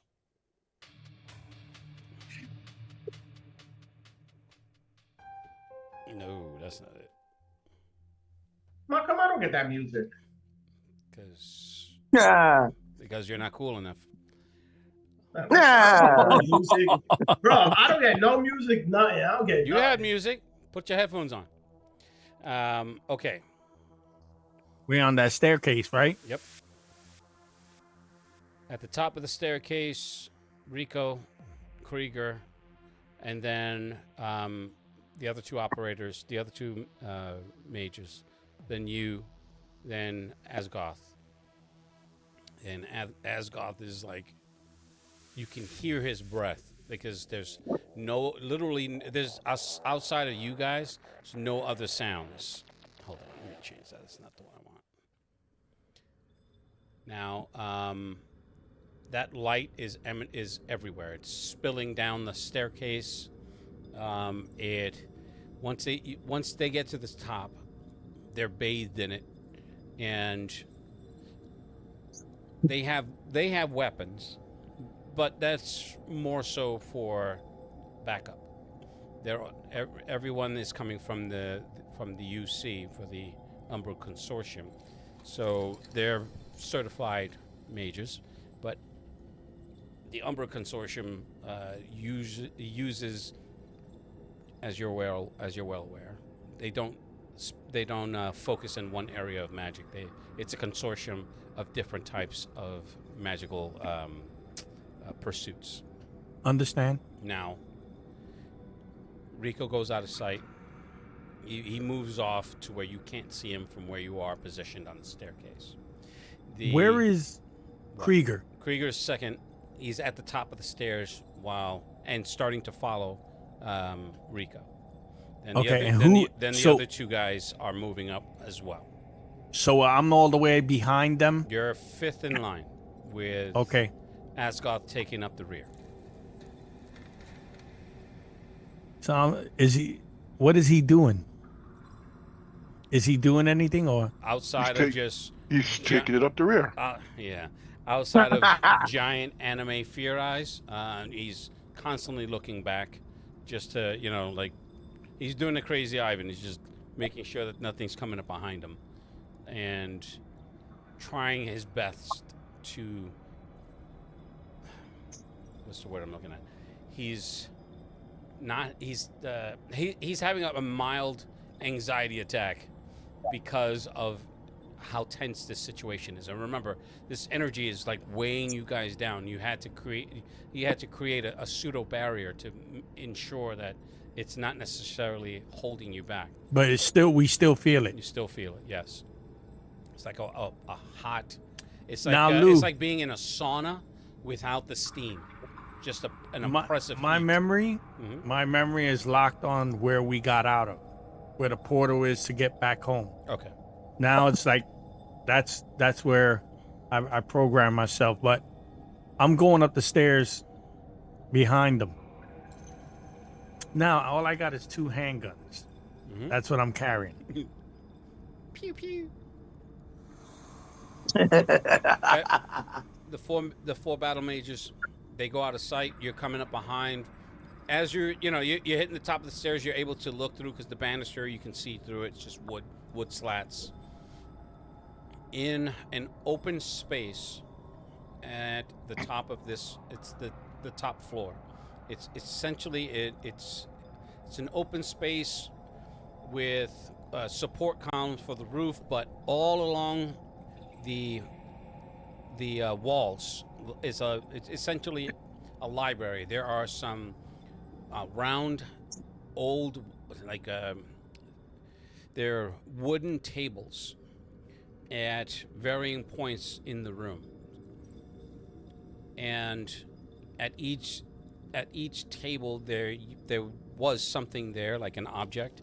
The one that obviously catches your attention is the one that's emanating this light. And that is that book? That is in fact the book, and it's floating in the air. Krieger. And well, they're at the table, so they're maybe about a foot from the table from where you're positioned. It's maybe about 25 feet away from you. So I'm gonna So say it a little bit louder where they could hear it. I'm gonna call Krieger's name. So he holds up his hand, like to shut you the fuck up. He's just like. And Rico's circling the opposite end of the table, and you have Rico's back. His 2 guys are flanking him to the left and to the right. He puts down his submachine gun he has it on the strap, so he puts it to the side, and he takes off his gloves. I would not touch it. You start feeling a shift. I'm gonna say that. I would not touch it. And even Asgoth's like, dude, what is he doing? He shouldn't be doing that. He's like, he's whispering loud enough to where you can hear just a little bit of his voice. Like, dude. He's like, he shouldn't be doing that. He's like, look, I'm a collector, and I know not to fucking do that. But one thing is he knows somewhat more. He knows more than everybody here. But that thing, I have a real bad feeling if he touches that. It's like, yeah. It's like, no shit, So Sherlock. I'm gonna wave my hand to see if Rico he sees me. You said he turned around, so he should be on facing. He's on the opposite side of the table. So, what I will do is have you make a roll, make a speed roll, and it's a speed roll that you can use your what do you call it? Your points for. That's the pool that you can tap if you want to add effort. So anytime, by the way, and if I say speed, might, or intelligence, it's not the number. That's the pool that you can use. Just for roll effort, for roll for speed, effort. right? So yes, roll speed. The D20. Ay, caramba.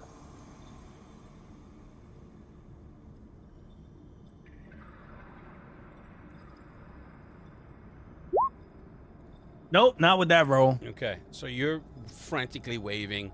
He doesn't seem to notice you. He said, "What are you doing? What are you doing?" That's Asgoth behind you. Shut the fuck up.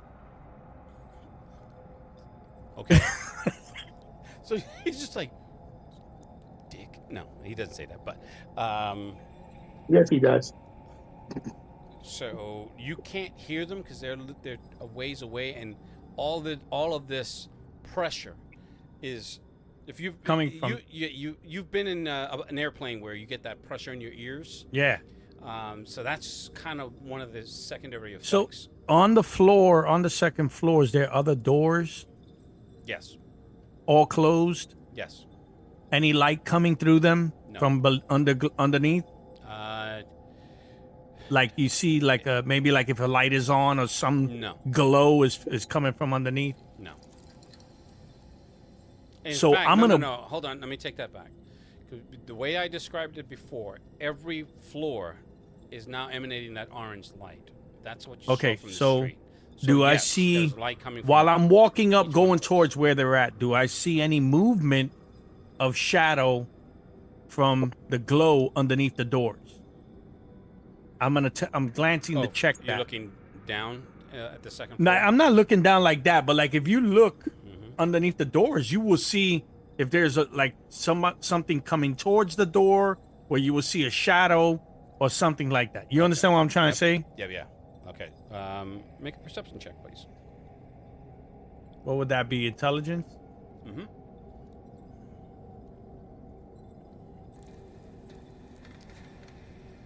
By Jove, I think he's got it. Not with that roll. He's fucking. This shit is garbage, Here we man. go.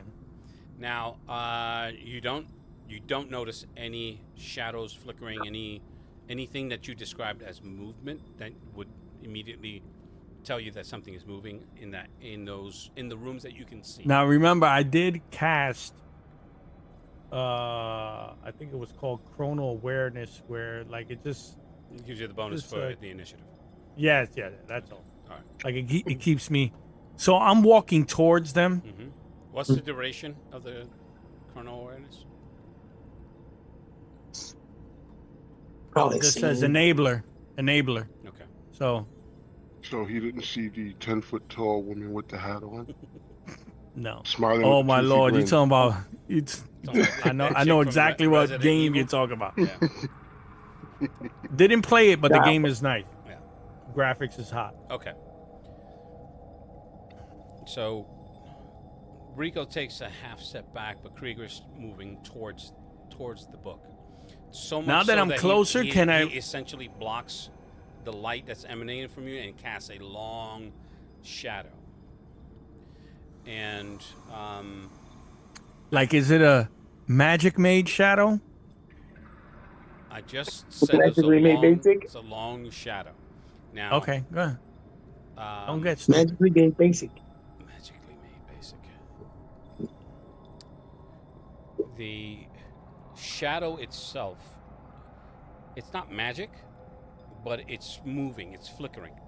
Meaning you can get like the pretty much the outline, his outline, but it's moving with that light. Somehow it's not necessarily standing, it's not stationary. And it's not like he's moving. So even Asgoth's like, what the fuck is that? Is that thing animated? He's like, oh fuck.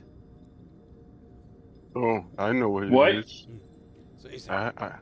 oh shit. Move away! And Who said that?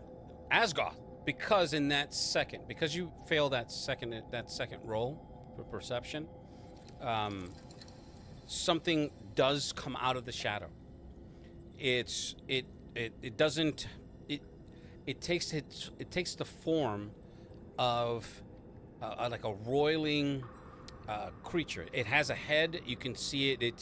It has no features outside of these black holes where eyes would be, and its mouth isn't a traditional mouth. It has slits, and it just leaps out towards Krieger? towards Krieger. His men turn and immediately take up defensive positions, but you are right below them on the stairs. Now, I didn't ask if you got to the top of if you made it. To I the said top I of the was mountain. going up. Okay. I'm on the top. So it's literally moving right past you. The creature? Yeah, it just jumped out of it came out of his shadow and is moving towards him. So you have one opportunity action to do whatever it is that you want to do, but it may touch you. So it's like literally coming past you. Am I closer to Krieger than the creature then? No. You're both at this in this moment, as I described it. It's moving towards him, you're standing still. So your opportunity But is to do something. he's in the room. He's like in the room. Yeah, it's coming from your left to the right, which is where he is. Oh, it's not coming from his shadow. It's coming from some. It's coming from his shadow. That's on the wall. Because remember, he blocked the light from the book, so the shadow went all the way across the room. What the fuck? Hey, Lou. Yeah. Oh, you can't. I'm gonna see do. Me. I'm You gonna can't see do. me giving you the middle finger. Lou, I see it. I'm ignoring your finger, sir. Sir. I know exactly what you're pulling out from the past. So I'm like on I'm on the floor, but it's like the shadow that he's casting on the wall. That's where you said it's coming out. Correct. So what I'm gonna do, because it's a tier 2 spell, right? I'm gonna do slow bubble on it to slow it down. Okay. So that hopefully Krieger could get a chance to get out the way before getting attacked. All right. Where are you? And it costs 3.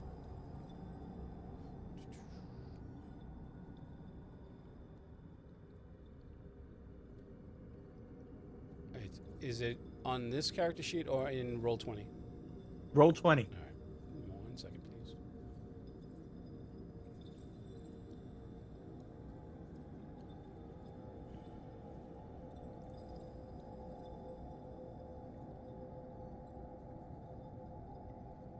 No, it's 2. Matter of fact, it's 2 points. It's an action. And it's for it lasts for a few rounds.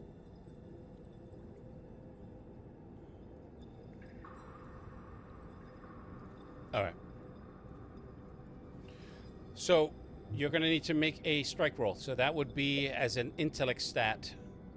That's the pool that you can use to add effort to if you're going to do that. I'm going to use edge. I also have edge just decreases the cost. I understand. So, Intelligence power shift. okay, that's 1. Prodigy power shift. Okay. Magical training times 2. Okay. So wait, what does that mean? You are trained in the basics of magic, artifact ciphers, and can attempt No, you to can't use understand. No, okay. I'm just throwing shit out there. That's why I'm asking. That's what I got. Okay. So I just got prodigy, intelligence, and then I'm using my edge. Okay, so you're using 2 from your pool. So that's 3. So go ahead and make your roll. 16. All right. In that quick instance, you cast it. It does just before it hits. You know, like not just before it passes you and passes the point where your mind and your ability will cast that bubble. You anticipate it, you cast it. It flies right into it and slows it down. It slows it down, but it's still moving. Essentially, it adds to the difficulty of the creature to attack. So it doesn't necessarily slow it down, but thematically, yes, it does. What my thing was to give people a little bit of an extra to get on the defense. Yeah. So with that, one of the side mages, or one of the crew, one of the battle mages, he reaches in and pulls something out of one of his pouches from the side and holds it up and uses it. It's a Cypher, and it emanates a blinding flash. Now I need you to make a roll. Okay. It's it would be a speed roll. I don't got nothing on speed, so it ain't gonna help me here. Just a regular D20 then. Nope, not with that roll. No, not with that roll. So with that, you're splash blinded when he uses the Cypher. So you're gonna have you're gonna be hindered in certain skills or abilities for at least 2 rounds. No, excuse me, 4 rounds. So you do that. You're blinded. You can hear it. Like it lets out this long, whiny hiss. Like, yes. And I'm still able to talk and everything. No, you can still talk. You just can't see. So my thing is, like, I'm covering my eyes. So now you can you can hear all the operators talking. You're not talking, but yelling. Then even Asgoth's like, "Fuck, I can't see." Asgoth, if you have a spell of light, you should cast it right now. He said, "That would be great if I knew where I was fucking casting it, you idiot." Above your head. If you don't want to get attacked by that damn shadow creature, you better put some light over you. God damn it. And he's like, and whatever he casts, you don't even see it because you're still blinded. I know. It's all right. Okay. So you hear the sounds of the men, and then you slightly hear this thing hissing and moving around. Something crashes. You can hear books fall, and then you hear nothing. Lou, do I hear? So what I'm gonna try to do is, like, if I'm hearing any doors open, you hear you hear boots boots coming in your direction, like, running in your direction. It's like, so I'm gonna scream out, "Who is it?" So I'm pointing my guns where the sound is at. It's like, stand down. It's just me.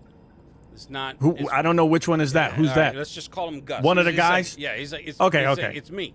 It's like, are you all right? It's like, oh, you hear from behind. I'm just blinded. Like, no, I'm fucking blind, man. He's like, yeah, I can see that. It's like, just stand put. We're almost done. And he walks past. He brushes past you and grabs Asgoth. He's like, wait, what? What the fuck? So we need you. You're the fucking collector.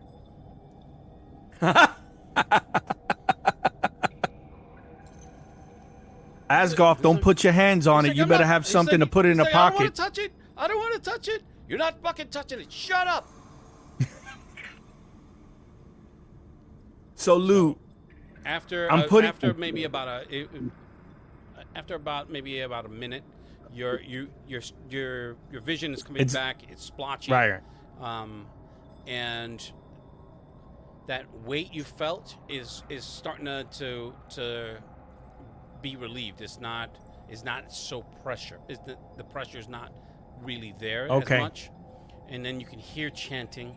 You can hear Asgoth saying, he's casting something. Lou, I'm looking around with my blurry vision as best as I can. Mm-hmm.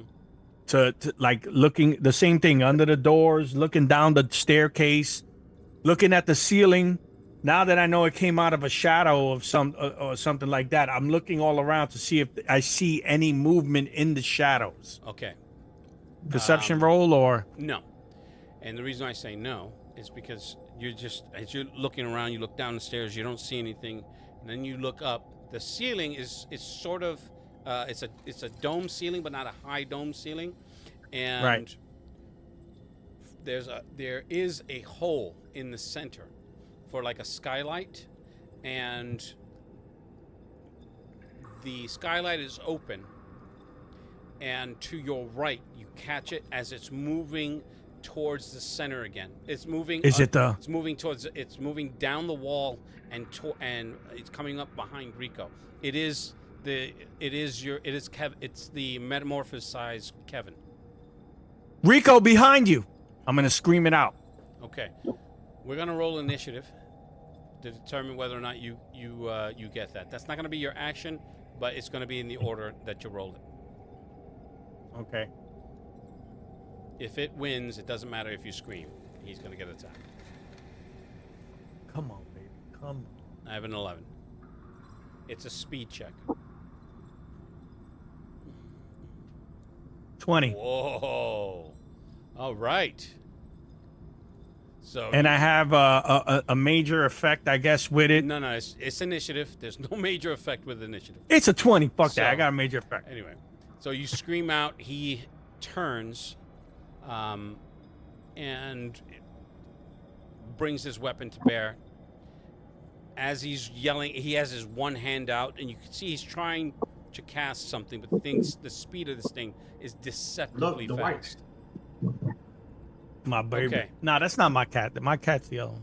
So he's in the middle of casting something and pointing his weapon. Rico! What are you doing? His other guys are moving to the side to attack it as well. As a matter of fact, let me roll the initiative. Can I? I'm I'm gonna. gonna roll the initiative know- for Rico and. So, do I and have an the other guys. attack before it engages him? Yeah. Since I rolled it- with the 20, yeah. Okay. I'm gonna do it again. Slow bubble on him on the creature. Okay, so that's another 2. Yep. So you still have to roll a strike. That's an intellect roll. Rico! Fuck, man. No. Okay. So you could say like it knows that I did it now this time, and it Well, you didn't. slithers you didn't- around you it. did it with the shadow creature, not with this. No, but I'm just saying like It's too quick. In other words, with that like roll, it's seen it this time it because it just- got caught before. No. It just moves too quick for you to catch it. That's all. Okay. So you've wasted how much? 4, right? Yeah. All right. So that is for you. Lou, I'm gonna do a. Well, no, I can't do it right now. All right. So the thing rushes at him and jumps. It tackles him before he gets to finish whatever he was about to do, and his shots get fired off wildly in a random direction. So he's where is it? So it jumps on him, and you can see it. Whatever. Did I actually show you guys what it looked like? Yeah. Okay. It So was it just immediately like takes, yeah, like a lizard type, yeah, almost I think reptilian. I put it in yeah, there it is. So if you're looking in roll 20, it's there. And once it jumps on him, it takes a huge bite from his neck down to his shoulder to his bicep, and just chomps on him. He lets out a scream and shoots wildly. Now his guys, they're casting their spell effects, and unfortunately one of them is he summons a lance of lightning from his fingertips and catches it, but he also catches Rico because it's Right. It went through the creature into Rico. So he's shooting it. It doesn't let go. The other one he's using his weapon. You could see he runs his hands along the side of it, and it starts to glow, and he's shooting what looks like light rounds into it, like rounds made of light that you can see emanating from it. And it doesn't necessarily take effect. And Rico's spinning. Now, the only one that hasn't moved is Krieger, because he's still blocking what you're looking at. So Rico's on the far side of that table. It's a round table, maybe about 10 feet round, 10 feet wide, in diameter, rather. And Rico's to the right.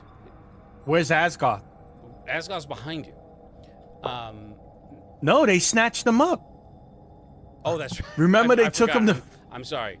Asgoth is standing to the left of Krieger, so he has his back to you. Krieger has his back to you. The other two guys are moving on opposite sides to flank this thing. So they're on the other side of the table. And Asgoth hasn't moved either. Do I notice something weird about them? Like they're in a trance? You can't see their faces, so you don't know. You'd have to go around to look at them. So is this creature is it critically hurt, or is it just like... You can see it bleeding from the shots, and there's scorch marks from the lightning, but it's still chomping on Rico. And he's trying to get it off. But we're back to the beginning of the round. You get your action. What's wrong, my papa? I'm gonna go. I want to walk up behind Krieger and Asgoth to see, is the book being contained? Am I hearing him chanting in middle of an incantation? As you get closer to him, here's the problem. There's too much noise for you to hear them. As you would have. So to they're fighting over there. On I'm gonna come up on the left side of Asgoth to see what the hell is going on. All right, so he's murmuring something. His eyes are completely white. His hands are His hands are like this, as this sphere of energy is emanating from his hands, and you can see it around the book. It's halfway shut, and Krieger is also mumbling something. His hands are glowing with that same orange energy, and there's like these arcs of orange light going up the back of each one of his fingers as he's doing this. He's sweating profusely. Asgoth is barely holding on, you can tell. Now, Lewis, is it like, when I look at this, and me being a wizard, is it that his mana, he doesn't have enough mana to try to close it? At this point, you're just speculating. You don't know what's happening because you've never actually dealt with this type of magic before. I'm gonna put my hand as a collector. You know that they use incantations to gather materials or to capture things or whatever, but right, which is what Asgoth may be doing, but you don't know what Krieger is doing. So definitely feel on that Asgoth, same energy coming. Like he's sweating to death. He's all like, I know he's deep into it, but it's like, is his hands trembling? Like it's so hard for him to. So, upon further review, you're looking at him, and you notice that he got winged right through his side. So he's bleeding out. Oh fuck! I don't got nothing. I'm healing. So, but he's deep in his incantation. Lou, I'm gonna put my hand on his back. Okay. Okay, and I'm gonna focus my mana and pump it through him. Mana is mana.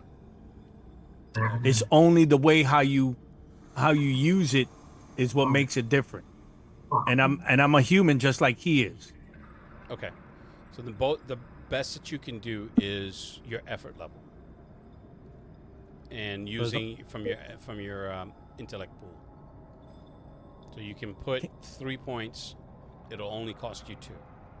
Okay, so that's what I'm gonna do to try to help him so that he could focus to close this thing up. Okay. Doing that, it seems to help him focus a little bit, to where his breath isn't as ragged because of that injury, and they're still fighting.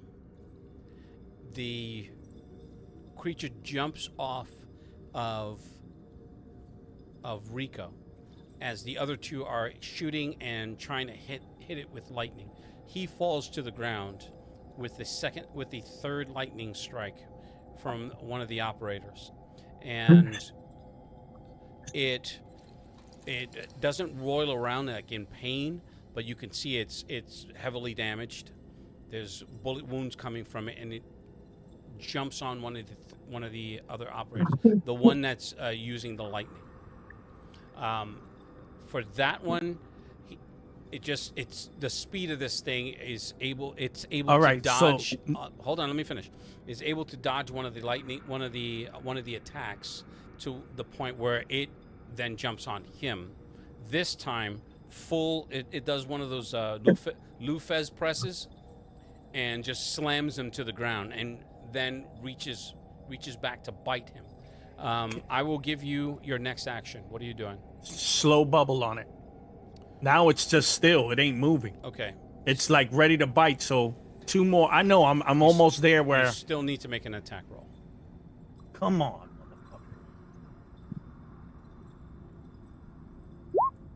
9. Okay. So again, just you don't catch it as it takes a bite of his entire head and just rips it right off.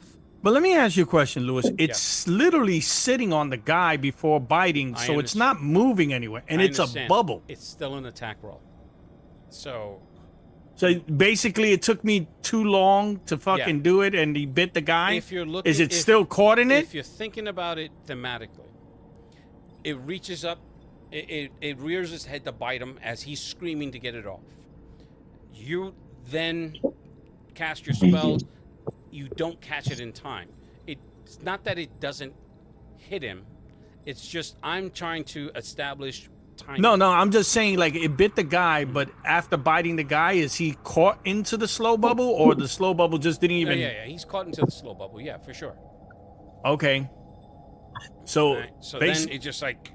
all that does is just slow down the tearing of his head from his shoulders. But it also gives us more of a chance to attack it without it. Yeah, that's where the where the penalties come in. Yes. Now, let me ask you a question. Now I know I'm most likely have to roll. I noticed he shot light rounds into it. Is it possible of me pumping mana into my rounds to see if I could damage this creature? That's a stunt. All right. You're gonna have to make 2 different rolls. So let's call stunt a difficulty 5. So that is a raw roll. You just need to beat that roll. Okay. Not with that roll. Okay, so you're in the. I rolled natural 20, but everything else is. So in that moment, you're. So much is happening so fast that's where the roll. That's, if I'm going to describe the scene, that's what's happening. You're just not able to concentrate fast enough on that to be able to do it. So it again, once it tears his head off, the other operator shoots. The book is almost closed, and it then turns to him and dodges around the shots. Remember, it's slow. No, I get it. It gets hit, but it doesn't stop it from attacking him. It doesn't jump, but it literally rams. It knocks him off his feet, and then just crawls on top of him, clawing at his body, and he's screaming, trying to shoot. But remember, it has 6 limbs now. So one of its limbs is pinned is the arm with the weapon. So I'm gonna scream out, Krieger! It's only us now. I need help.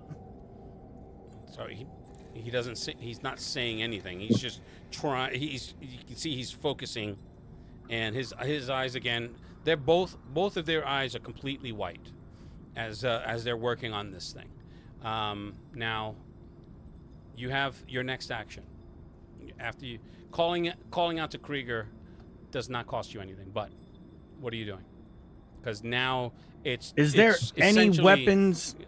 ripping Did Rico? Is there a weapon close to me that Rico had, or any of these guys had? That is. Rico's not near you. You'd have to go around around that table to get to him. And the creatures on the other side. Correct.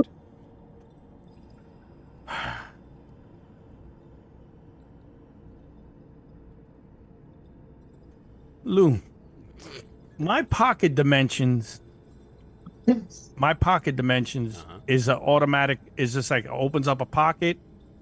I could put whatever I'm gonna put in it, and then that's it, right?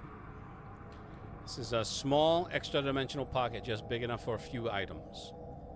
Can hold about what a backpack can carry. Yep. Okay, so what are you doing? I'm gonna do pocket dimension on the book, and then I'm gonna teleport out of there. I'm gonna use dimensional squeeze to get out of there. Okay. I'm not touching the book. So I'm close to it. I'm gonna do a pocket dimension. Mm-hmm. Once you cast it, the book disappears. Krieger and Askoff snap out of it. Krieger's like, "What did you do?" And I'm gonna go to the rest of the group. All right. So okay, we'll come back to you.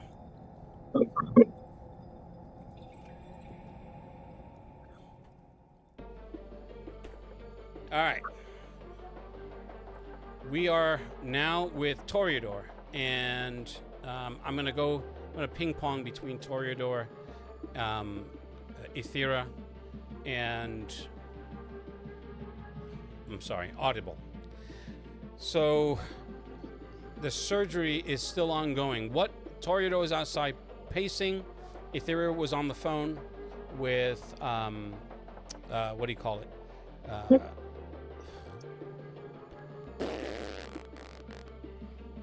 Ethera was on the phone with Mystic Knight. I did that already. That's done. And Audible is babysitting right now. So I'm gonna start with Audible really quickly. Audible, the guy, he is relentless in trying to get out.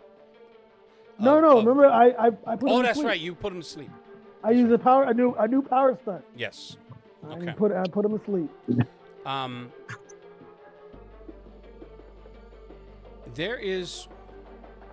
You can hear your senses as you're making your coffee and waiting. You can hear. Hold on, let me just tell you what you can hear. You can hear coming from the guy. Oh shit! Can you not hear that, motherfucker? I can hear. What am I hearing? No, give me a second. It's a phone. It's a cell phone. All right, I look for the cell phone. Okay, it's in his front right pocket, so you have to move him, and you retrieve it. Okay. It's actually a flip phone. Okay. But didn't we say we stripped him naked and put him in his boxers? I don't recall that, but I think if I'm correct, I disrobed him, left him in his boxers and his socks. Oh, okay, so then put the ball gag in. You still hear the cell phone vibrating. Yeah. It's just from instead of on him, it's on his pants. Right. So I grabbed the phone. I look to see who's there, what it says on the phone. It's an international number. It starts with the 011. All right. Do I recognize the? I don't know if I would recognize the area code of which country it is. The country code? I'm gonna say no for right now. Okay. What is the country code that I see? And then I can always Google it. Okay. One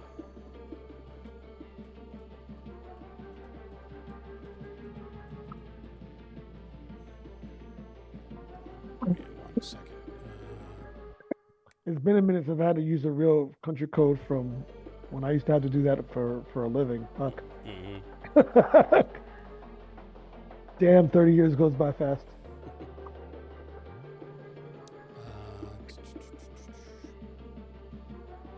The country code is trying to be This dude's Vietnamese, right? correct. I just had it, damn it. 84. 84. I don't answer the phone. I look at the number. I look for a pen, Mm-hmm.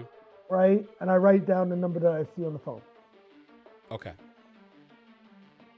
Because I figured me and Torito can find a way to trace it back. Okay. They call it. It doesn't stop calling back.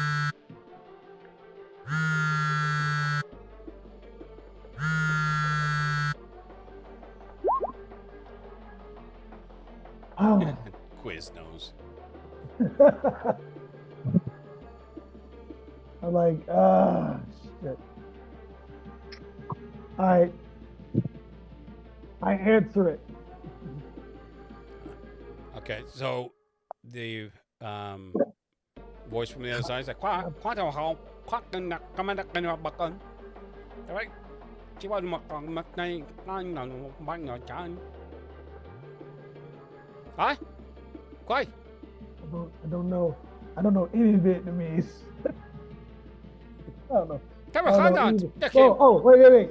When I before I answer, this is what I wanted to, before I answer it, I take my Google, I throw Google Translate, put in Vietnamese, and as I'm playing it, I want to see what he's saying. Okay, that would be great, but you had already answered it. Yes. You can still do it, but it would be Yeah. after the fact. Right, it's fine. I'm gonna I'm gonna do that. I'm gonna do that. I'll be and I'll say repeat. Huh? Take back. Come on. So the translator says, "Who is this? How do you have this phone?"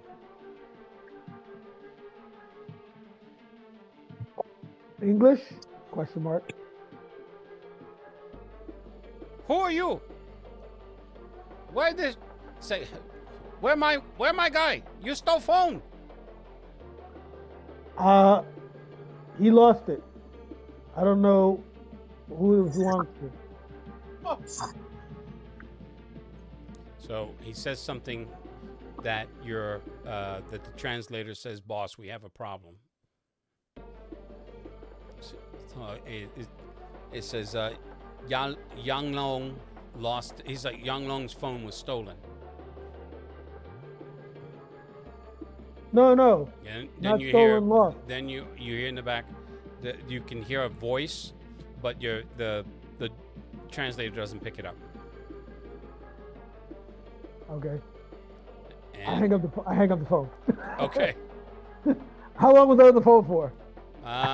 No more than 15 seconds. All right, I hang it up. Okay. Right. You still get traced by it. What I'm gonna do is,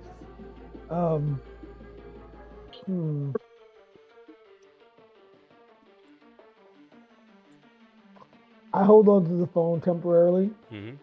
I contact T. Okay, Toreador, you get the call. Hello? Problems. What happened? Oh boy, obviously got contacted by his peoples, and my dumbass answered the phone just to see who was at the other end. What did I say the guy? What did you say the guy's name was? Lou? It doesn't matter. It's like I repeat the name. Whatever name you told me, I repeat it. Let's just call him Knock Long. Right, I repeat the name you just gave. I said whoever this Knock Long is. That. So hopefully I was off the phone quick enough that they don't track nothing. I might just dump the phone. Take the battery out. All right. Take the battery out, and there's aluminum foil in the kitchen. Wrap it Okay. in aluminum foil. All right. Do all that. They wrap the battery and the phone in aluminum foil. All right. I do all that. Okay. Oh, you got a name. That's good. I said, He's asleep right now, so we don't have to worry about. How soon you getting over here? In light of this,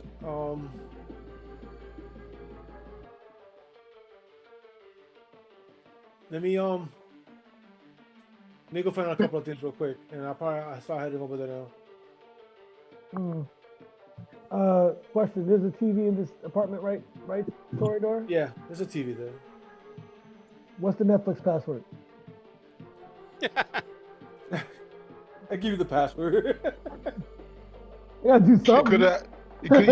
He could have asked for the Pornhub password. I don't need to watch porn. Yeah, you don't need a password. Right. X Hamster is free. It's just free. You know, Stranger Things season 5 is out, bro. I gotta watch that shit. Okay. Do me a favor and make a perception check. That is audible. That would be an intellect roll. This is a D20. If you have any perception related skills that would lower the difficulty, please call them out. Okay. Sharp-eyed, I think. Okay.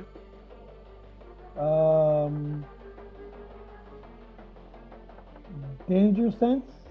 That would be like that's basically my hearing. Yep. I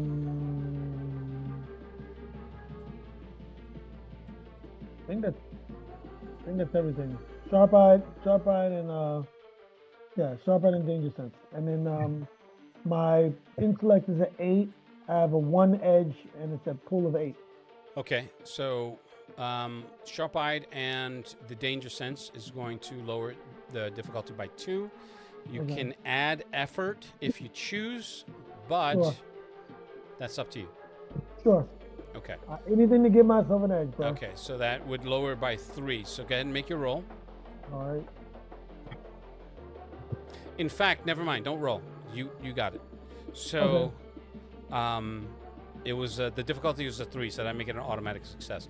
Now, when you give me the Netflix password, and then something catches your eye to the left, you get a little tingle, and you just look, and you could see him and you can hear popping, like his knuckles are cracking, and he's like dislocating his joints. What the fuck is happening? I back up. I back up, and I start. His eyes open, and he's not looking at you, but his eyes open, and you can see the whites of his eyes. They're starting to close in black. Oh shit! Is this similar to what I've seen before already? When they're completely black, yes.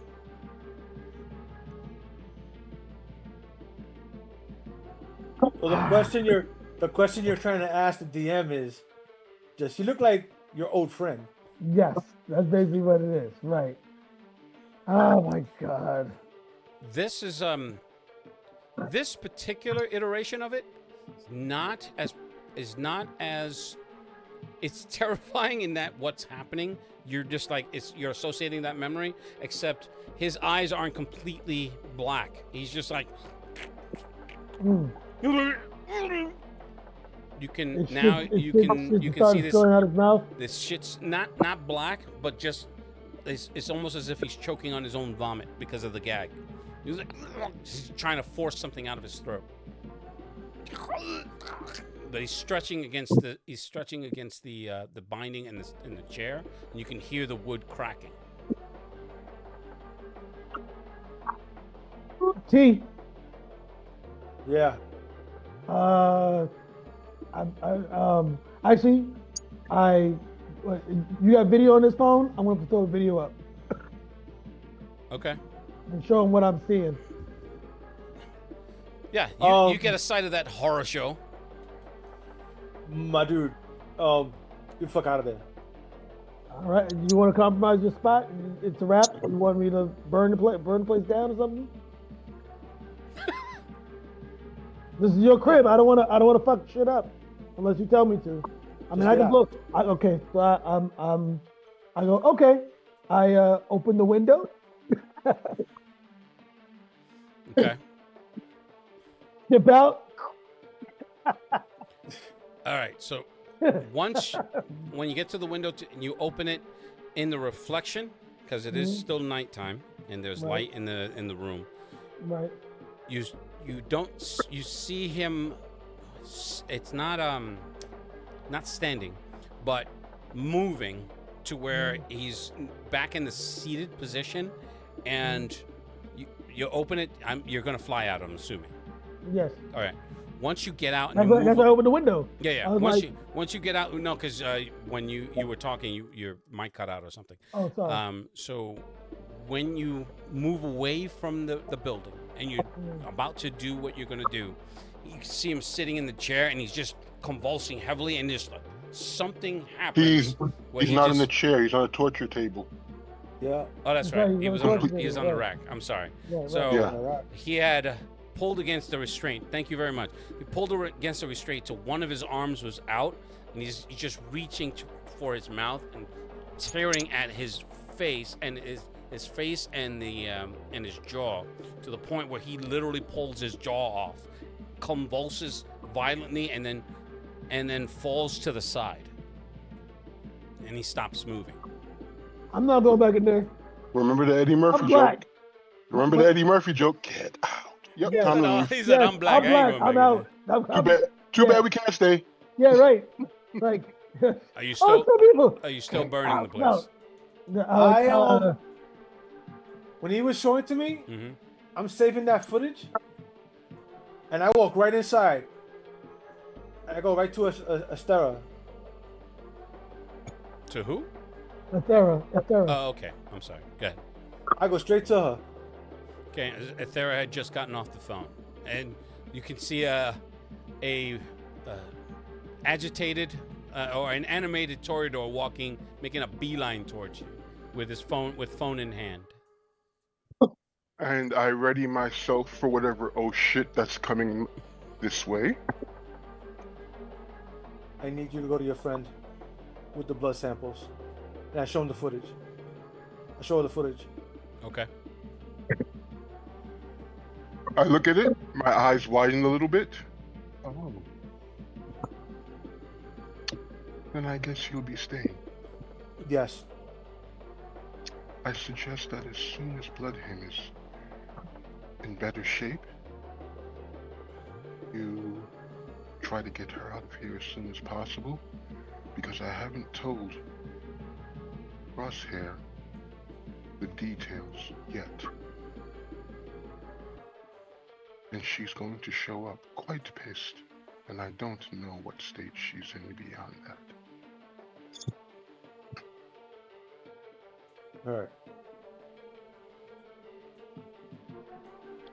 And I immediately walk right out. Just end of sentence, leave. I forward the film to her. That way you have a copy of it. Oh, okay. The video clip? Yeah. All right. What is Audible doing? Obviously you're outside of the building. I'm, you know what? It's just dark, right? The sky is starting to lighten. All right. I'm gonna I call him back. I'm gonna answer, but I'm gonna hover outside the window for a little while just to see if there's any other development of him. None. Okay. It's been maybe about a minute before you get that secondary call from Toreador, and the guy hasn't moved. Okay. Buddy's not moving or anything. I'm just here monitoring some stuff. What do you want me to meet back where you're at? Yeah, just come here. All right. As soon as Blundham's good, we're gonna go. All right. I'm on my way. Okay. All right. So, you guys back at the docks. Ethera, where are you heading? You are heading out? I'm taking an Uber and going to meet up with Vanessa. All right. And Toreador, you're waiting for Audible to show. I'm waiting for Audible and I'm waiting for her to come out. If she comes out before he shows, Then I'll just meet Audible on the way. Okay, so they had already finished. They had worked on Blood Hymn, but she's still unconscious. So and it hasn't been that long. You've only been there about an hour before as he worked on her. Right. So she's still unconscious, and they're in surgery with Glasgow. Audible's on the way. You're waiting. Ethera, you get your Uber. This is all happening simultaneously with variances of the timing. So still around 4:15, 4:30. When you arrive back at the lab, you're escorted up, and Vanessa's in. She's in one of her she's in one of her laboratories, working on a computer diagnostic. Sees you coming. She sees you coming because it's mostly glass enclosure, and waves you over. And when you come through, she's like, "Do you have it?" And you can see she hasn't slept in quite some time. I look at her and I say, "Yes, Vanessa," and I produce the tubes from where I secured them. And I look at her and I said, grabs some gloves off the wall, and she's just like, "Have you slept at all?" Yeah, a couple of little micro naps. Nothing to worry about. And micro nap. I mean, she did this shit when she was working. She's like, it's like, she like holds her hand. I was like, "Can I?" I passed them to her. I've done that before. It's hilarious. So she's like, "Okay," and starts barking orders immediately to her subordinates. She hands both of those vials off, and she's like, "How did you get that? How did you get those samples? You said it was one of your friends, one of your. You didn't mention where you got it from." She's like, "Where? How did you get Toreador gave it to me. After I helped him with some Spaniard that kept looking at you like you're a piece of meat." He knows to keep his hands to himself. Okay. But he gave it to me after a particularly harrowing incident. He gave them to you? Yes. I've never known. I think there's something unsaid. Okay. I mean, good. That just less coming out of the budget here. We're gonna get working on that. I thought we were hitting some breakthroughs, but there's something going on here. He's like, I know you don't geek out like I do about this stuff, but here, let me show you what I'm talking about. And she goes to her diagnostic table. She starts showing you some images of this thing. She's like, "This is what we have. This is what we know. This is what we don't." And as you can see, there's more of what we don't know. But here's the thing that's very curious, and I'm not. Go ahead. While she's showing me that, yeah. I take out Peter, and I bring up the footage that Toreador sent me. So you say, what is that? Where's? They had short version. It was a mission to acquire one of the Korean gang members, and apparently this is what's happening with him right now. This just happened. This is live. This is a recording. Yes, it just happened. Is this where they got the sample from? No, he gave the sample to me before that. We just came from getting the Korean man. So he was already infected? Seems he was. How is unknown. It's just like, okay, so that's introducing a couple of different variables that I haven't accounted for. So if this thing has a dormant cycle, she's like talking in circles to herself. She's one of those.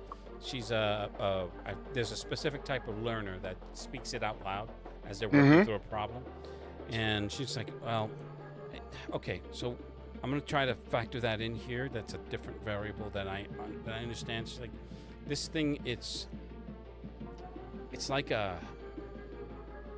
it's it's like a machine.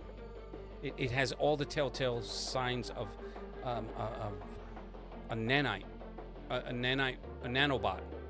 I nod my head in understanding because I am aware of those. Yeah. It's just like, and then she brings it up again. She starts like enhancing it and showing. It's just there's it's organic, but it's not. And there's some other things going on in the nucleus of this thing, and it won't let me crack this part. She's going through this whole thing. She's like, I can't get. There's certain. It's actively defending itself from being probed. I don't understand how that's even possible, unless it's alien. Unless it's like alien. It's like maybe it's from another world or something. Now all this started. It's like this came from those fucking Helios jackoffs, right? This seems to be the genesis of this thing. So they have to know something that we don't. Well, actually, no. There is something more than that. The Shepherd and Shadow Scale Syndicate. His name keeps coming up, and he's the one that broke up the meeting or the summit.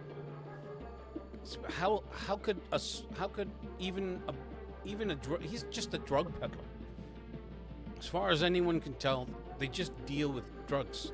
How is this even a thing? We all saw what happened at the meeting. He's definitely more than a drug peddler these days. But what's the end game here? It just doesn't make any sense. I've tried to find out what Helios knows, but they have been very guarded, and their members have been popping up in many places. Well, that's a wrinkle that we don't need. They are staying close to their safe houses. So do you this is good. Well, I don't. So we're not equipped for digital intrusions. Do you know of anyone that might be able to get into their database and to see if they have anything on this? Possibly. I've spoken with one who I'm recruiting for the Southeast Asia foray. Not that guy. Fuck that guy. No, I'm kidding. And there may be another. He's an information broker. I just heard about him. Okay. Actually, I know a bit more about him than the person who told me. Thanks. So, and would you be willing to take this on for an additional fee? Of course. Okay. This is too important to just fumble around in the dark. I think they have to have some more information. They got to. I'm hard pressed to believe that they've been exposed to this thing and none of them have been infected. There's even footage of them fighting these things. I quickly mentioned to her, I did encounter the one they call Noctum.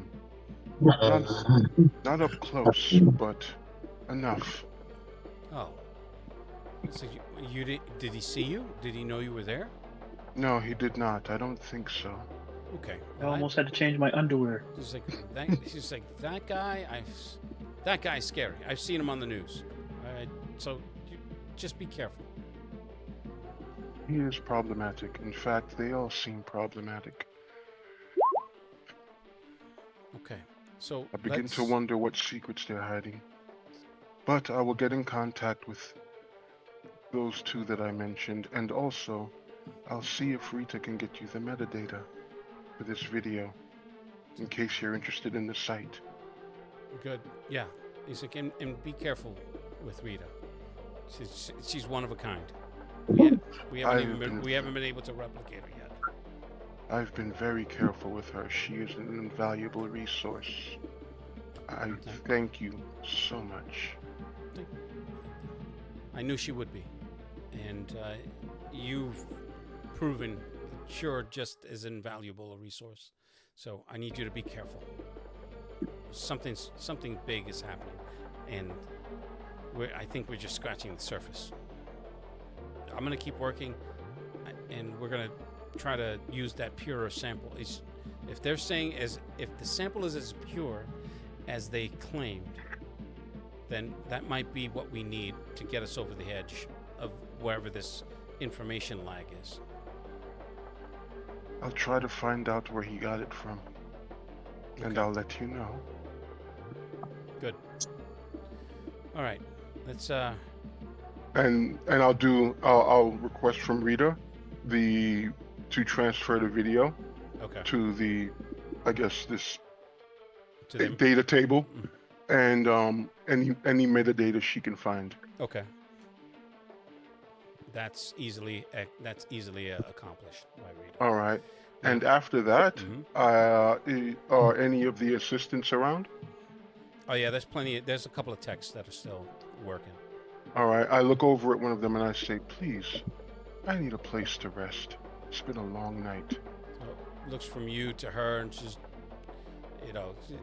from your corner of your eye, she just gives the nod. He's like, "Yeah, I think we have a place that we can utilize. So please follow me." And I do. Okay. So coming back to Audible, you make it back to Toreador. Audible's a little shaken by what he saw. This is the second time something has jumped out and did some heinous looking shit to your face, or to their face. That's between them and their dermatologist. I have no issues with that. That's fine. Maybe they don't practice a good skin routine. I have no idea. Okay, so you guys get together. When he shows up, I give him the once over. Make sure he's all right. Doesn't seem hard. I'm good. Yeah, I'm good. This shit is just ridiculous. That's all. It is. This is just fucking nuts, bro. It's like we can't catch a fucking break. Never. No idea what's happening. Blood him is still asleep. Shit. It's a good thing hopefully Red Jack doesn't find this shit out.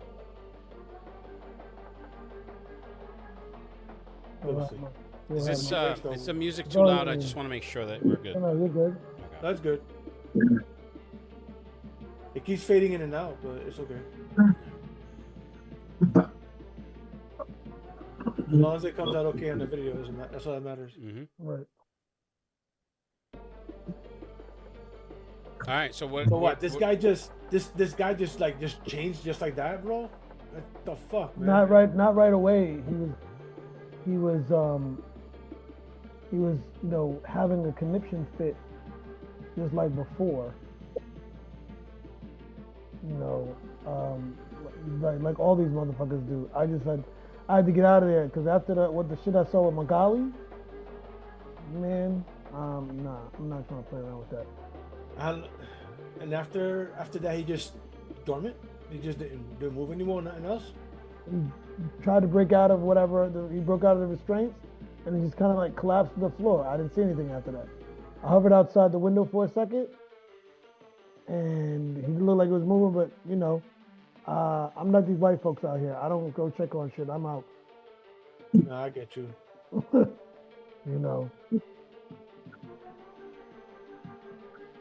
So, fine.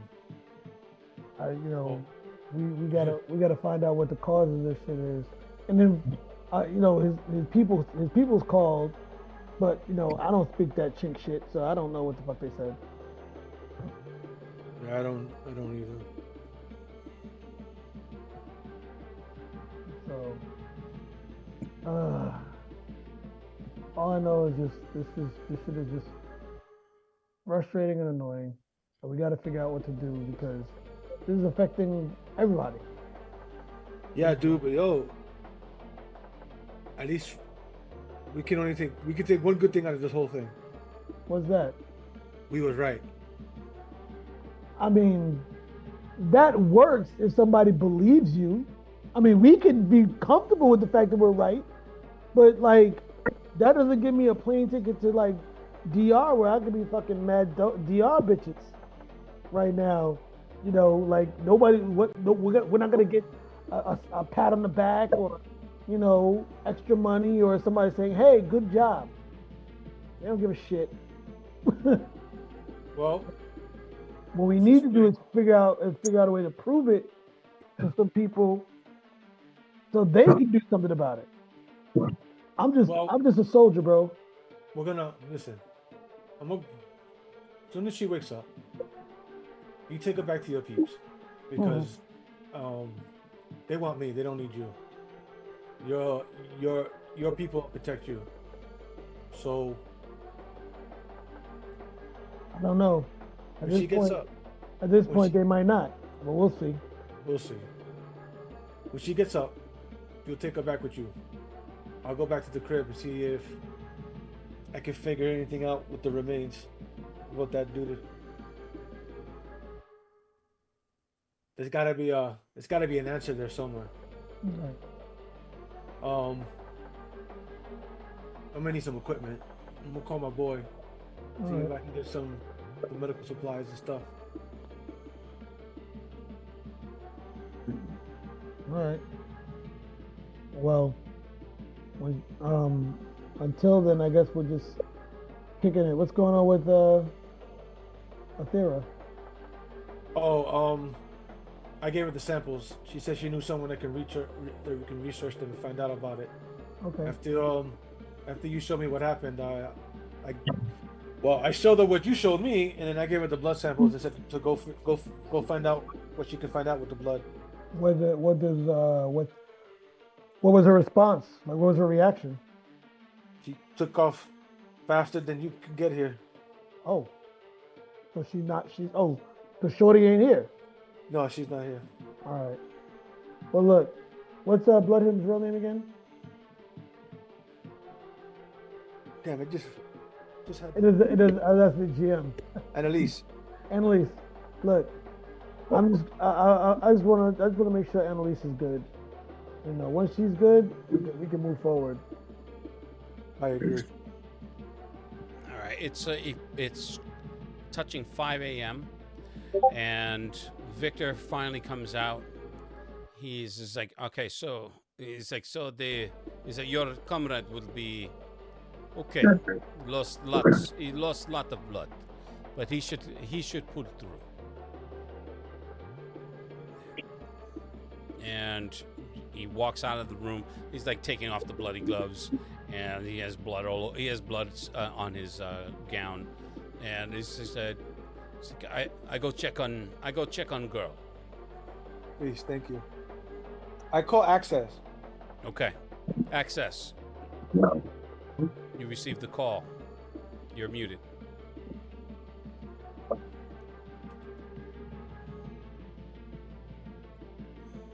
Access. Yeah, he's muted. Yo.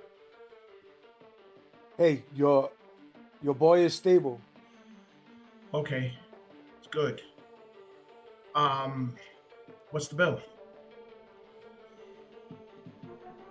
I asked the doctor. Give me a second. I'll let you know. And I put him on mute, and I asked the doctor, "Yo, how much will all this cost me?"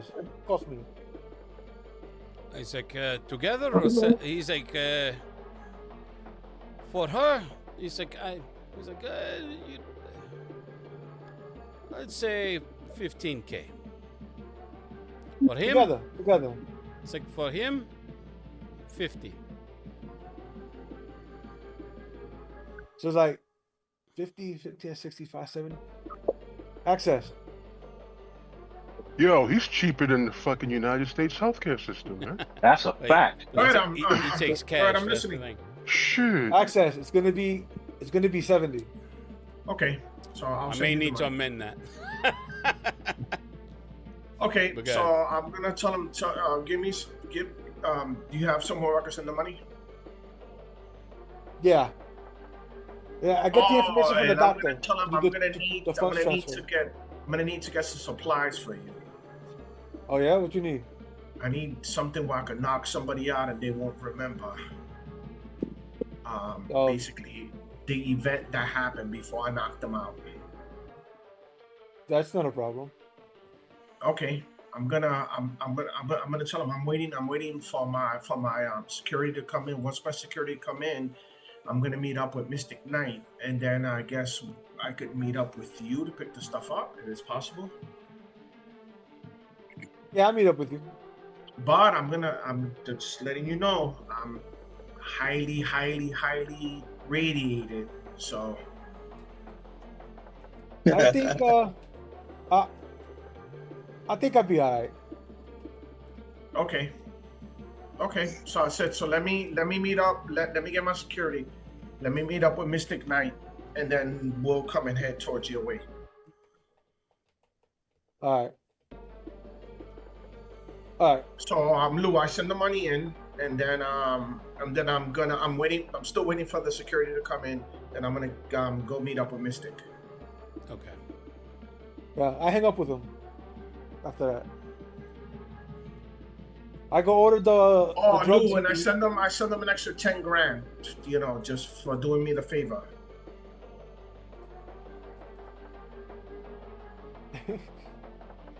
Okay. So I got extra fit now. I order the drugs he needs to do what he wants. I order an autopsy set from my contact also. An autopsy set, like the rib spreader and all that other shit that comes with it. Rib spreader, the chemical sample testers, all that shit. The whole forensic set. Okay.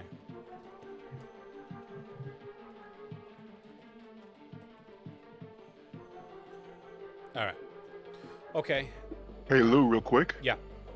I'd been trying to keep track of access to Mystic Knight for a while. Mm-hmm. I already know where Audible and Toreador are. Do I still have track? Do I still have pings on them? Mystic Knight, yes. Access is constantly moving. Okay. But, so she can keep tabs on him, but he's actively trying to avoid detection. She tells you that right up front. Yeah, I'm doing everything possible to keep myself hidden. Rita, I'd like to contact him, but obviously it has to be covert. Maybe some kind of package sent, pinging him to take a look at it. What do you think? Repeat that for me. I'm sorry. Rita, it seems I want to contact Access, but it seems he wants to stay as far under the radar as possible. I'd like to do something covert, possibly some kind of data drop, and maybe he can get a ping on where to find it. That seems that's reasonable, considering his active attempts to avoid detection. We may be able to set up a location where he can locate it, a location where he can find the data. Okay. Please let him know that there is an interest in the activities of Helios, and he seems to be one that gets a lot of information. Okay. All right. So we'll put a pin on that one, and for Access, you finally get a ping.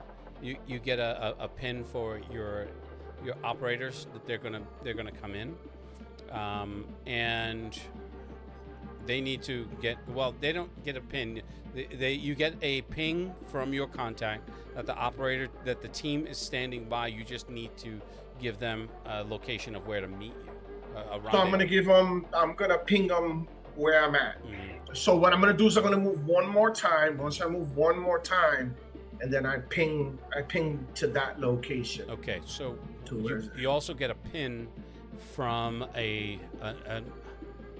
from an IP address that you don't recognize, and there's some language in there that is something that you and Ethera would have shared in the past. So okay. with that, it's an information bundle about the request to hack Helios. So, Lou, one thing, the information that Adolfo just brought up now that I didn't know nothing about, I'm actually going to take a look at that information too, about the what he told me about the other artificial AI and about I guess that I want to see if this robotics matches what Adolfo already had. Okay, so that's going to take some time. We can put a pin on that for the next game. Yeah. Oh, and then one last thing. In the next game, I'm gonna open up the laptop and I'm gonna start breaking everything down in the laptop. Because remember, I haven't gone through the laptop yet. I just all I did was send some pictures. I did love this girl that I did have a laptop with some information on it to tell the doctor. But what I'm gonna do now is now that I got my now that I got my protection. What I'm gonna do now is I'm gonna find an area where I could go, and I'm just gonna. A matter of fact, with the help of Mystic Knight, maybe me and him could team up again, and we could start, I guess, breaking everything down from there. Okay, so I'm gonna amend the total cost. It's gonna run almost about $100K for the surgery and for they bundled blood him and the surgery, so. They're not that's fine. That, I don't care because they did me the favor to pick up the doctor. I mean, and did all of that. He didn't actually tell you that they're putting them both together. That's fine. I'll pay it because I'm about to get all my money back. Untrustworthy criminals. You heard me? I'm about to get some more money back. I'm about to hack into a bank. Okay. So I'm gonna come back to Crosshair. Are you still there? Yo. Okay. Yeah, I'm here. It's about 5:15 when you get the call that the meeting is happening to meet in the conference room. All right. I sent you something on my Discord about what she looks like. What, with the suit on? Right. Yeah. Okay. So. Give me 1 second. I'm gonna go head down. If you see what it looks like, because he told me he wants me in the union suit.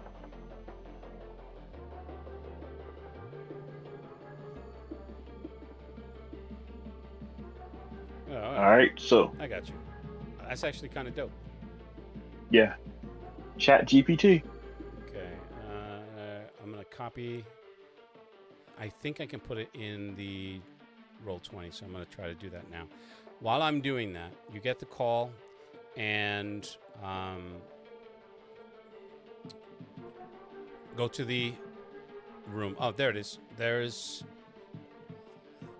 Crosshair's new look in the Roll20 chat. Wow. Now, when you get to the room, your grandfather's That's there, nice. your uncle's there. A couple of their guys, a couple of your guys actually, are waiting, and the secretary, the assistant secretary / assistant, walks in a small delegation. They're Asian. They have there's one guy that you can tell is a metahuman. He has his fists, his arms are extraordinarily, they're like Popeye big, to where his fists are about maybe 3 or 4 times, his hands are about 3 or 4 times the size of a normal person's hands. And he stands around 5'7", 5'8", and the rest of them are, average height. There's one of them, he's heavier, he's old, he's maybe in his 50s, and you can see he has a bandage above his right eye. And at this point, as a matter of fact, Chilito and Berserker and Faceless are also in that room. One thing that catches your eye is there's a recognition from Chilito. There's a recognition from him as he's looking at the guy with the hands. And you say recognition, you mean as a respect, or no, like it's the look of how do I describe this? So, Suspicion and caution. Suspicion and caution is probably the best way to describe that. Yes, and then he gives you a look, and he like nods, like does one of these to come over. Yeah, I look at him. I walk over to him. What? He's like, those are the motherfuckers that attacked the come up. Be ready. When was the come up attack? So he looks at you. He's like, no one told you. No. A couple of hours ago. He's like, some of these guys look familiar to me, especially that guy. And his eyes go to Hammer Hands, who doesn't even. What's his name from Austin Powers? The big, chunky Asian. Oh my God. Random Task. Random Task. So he's just just a stocky guy, giant hands, and he's not. There's no recognition in his face. In other words, he's not. There's nothing tipping his hand of any sort of recognition. Yeah, he's the most dangerous one. Okay.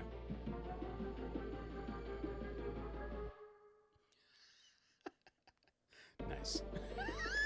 All right. So I go back over. Okay. I go back over and I stand on the right side behind my grandfather. Okay.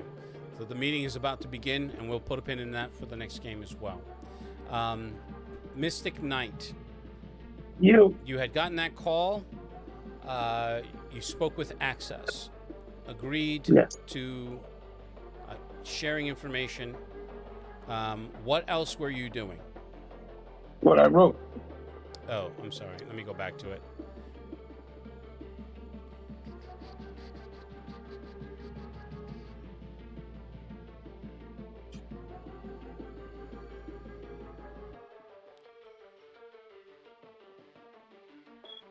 You're going to set up the memes?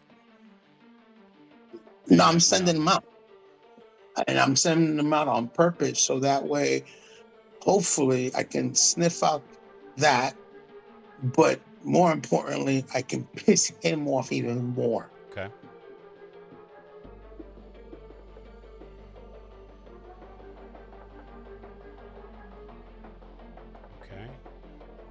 Okay. And I mean all types of things you can imagine as a member about that, splashed across everything. All right. Well, fuck Access's company, fuck Victor, fuck him, fuck everybody. Okay. Tell us why you really mad. So No, I'm not mad. I'm just like, fuck it. I'm gonna die. I'm gonna go out with a bang. Fuck that. Outside of that, there's no back tracing that you can detect from the server. No. I'm only doing that is if that triggers a trace, which I'm hoping it does. All right. So, how long are you gonna wait? I'm not. Matter of fact, there's no Starbucks. It's 5 a.m. I don't know what time how early Starbucks opens, but I don't believe it. Starbucks is open at 5 a.m. Oh, they are? Yeah. Yeah, hell yeah. Starbucks open at Whoa, early. Take it easy. What's your problem? All right, that's why I asked. That was some enthusiasm Seriously, for Starbucks. Apparently somebody likes I know. I used to work for Starbucks. They used to open at 5 Apparently they got serious loyalty still. I don't like that. I don't like people talking bad about Starbucks. All right. So anyway, let me walk you through. Let me walk you through it, Lee. Yeah. Go ahead. All right. So I'm setting that up. Right.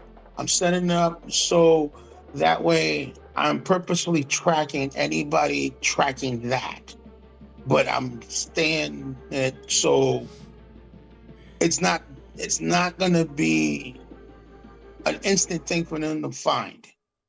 I know that they probably have countermeasures and stuff like that are far superior than my whole technology or whatever. So I'm expecting for them to try and find me, right? Which is what I want, because I once that's detected, I'm trying to back trace it, right? But I'm remaining myself mobile, electronically, so that way I'm not found as easy. Hopefully I have enough time in order for me to trace it back to whomever is looking for this. Okay. Because I'm anticipating multiple players in this shit. Okay. And I want to find out each and every one of them if I can. Okay. Now, in the case that I know for a fact they're going to find my location, I'm going to terminate it. Now, hopefully I can get enough information as far as where they're from in order to be able to start tracking each of them down. Okay. So how long are you going to wait? I'm not waiting. No, my point is you're setting this up, you're doing it. Are you staying here or are you just immediately leaving? I'm immediately leaving. Okay. I'm setting it. I'm doing is I'm setting it up. I got you now. My point is, my ask. Here's my ask, not my point. My ask is, when you leave, what direction? Where are you doing? What are you going? I'm going to places where I know for a fact will be difficult for them to track. Like what? Like areas that are natural Faraday cages. That just interrupt signals and stuff like that. I know it's going to be difficult for me to send it, but it's also going to be more difficult for them to trace it. Okay. And I'm going to keep moving from location to location. Okay. So that way I can try and buy myself enough time in order to see if I can back trace it. All right. Not outside of the realm of your ability, so I got you. All right. Mm-hmm. So Flux is going to be the last one, but I can't.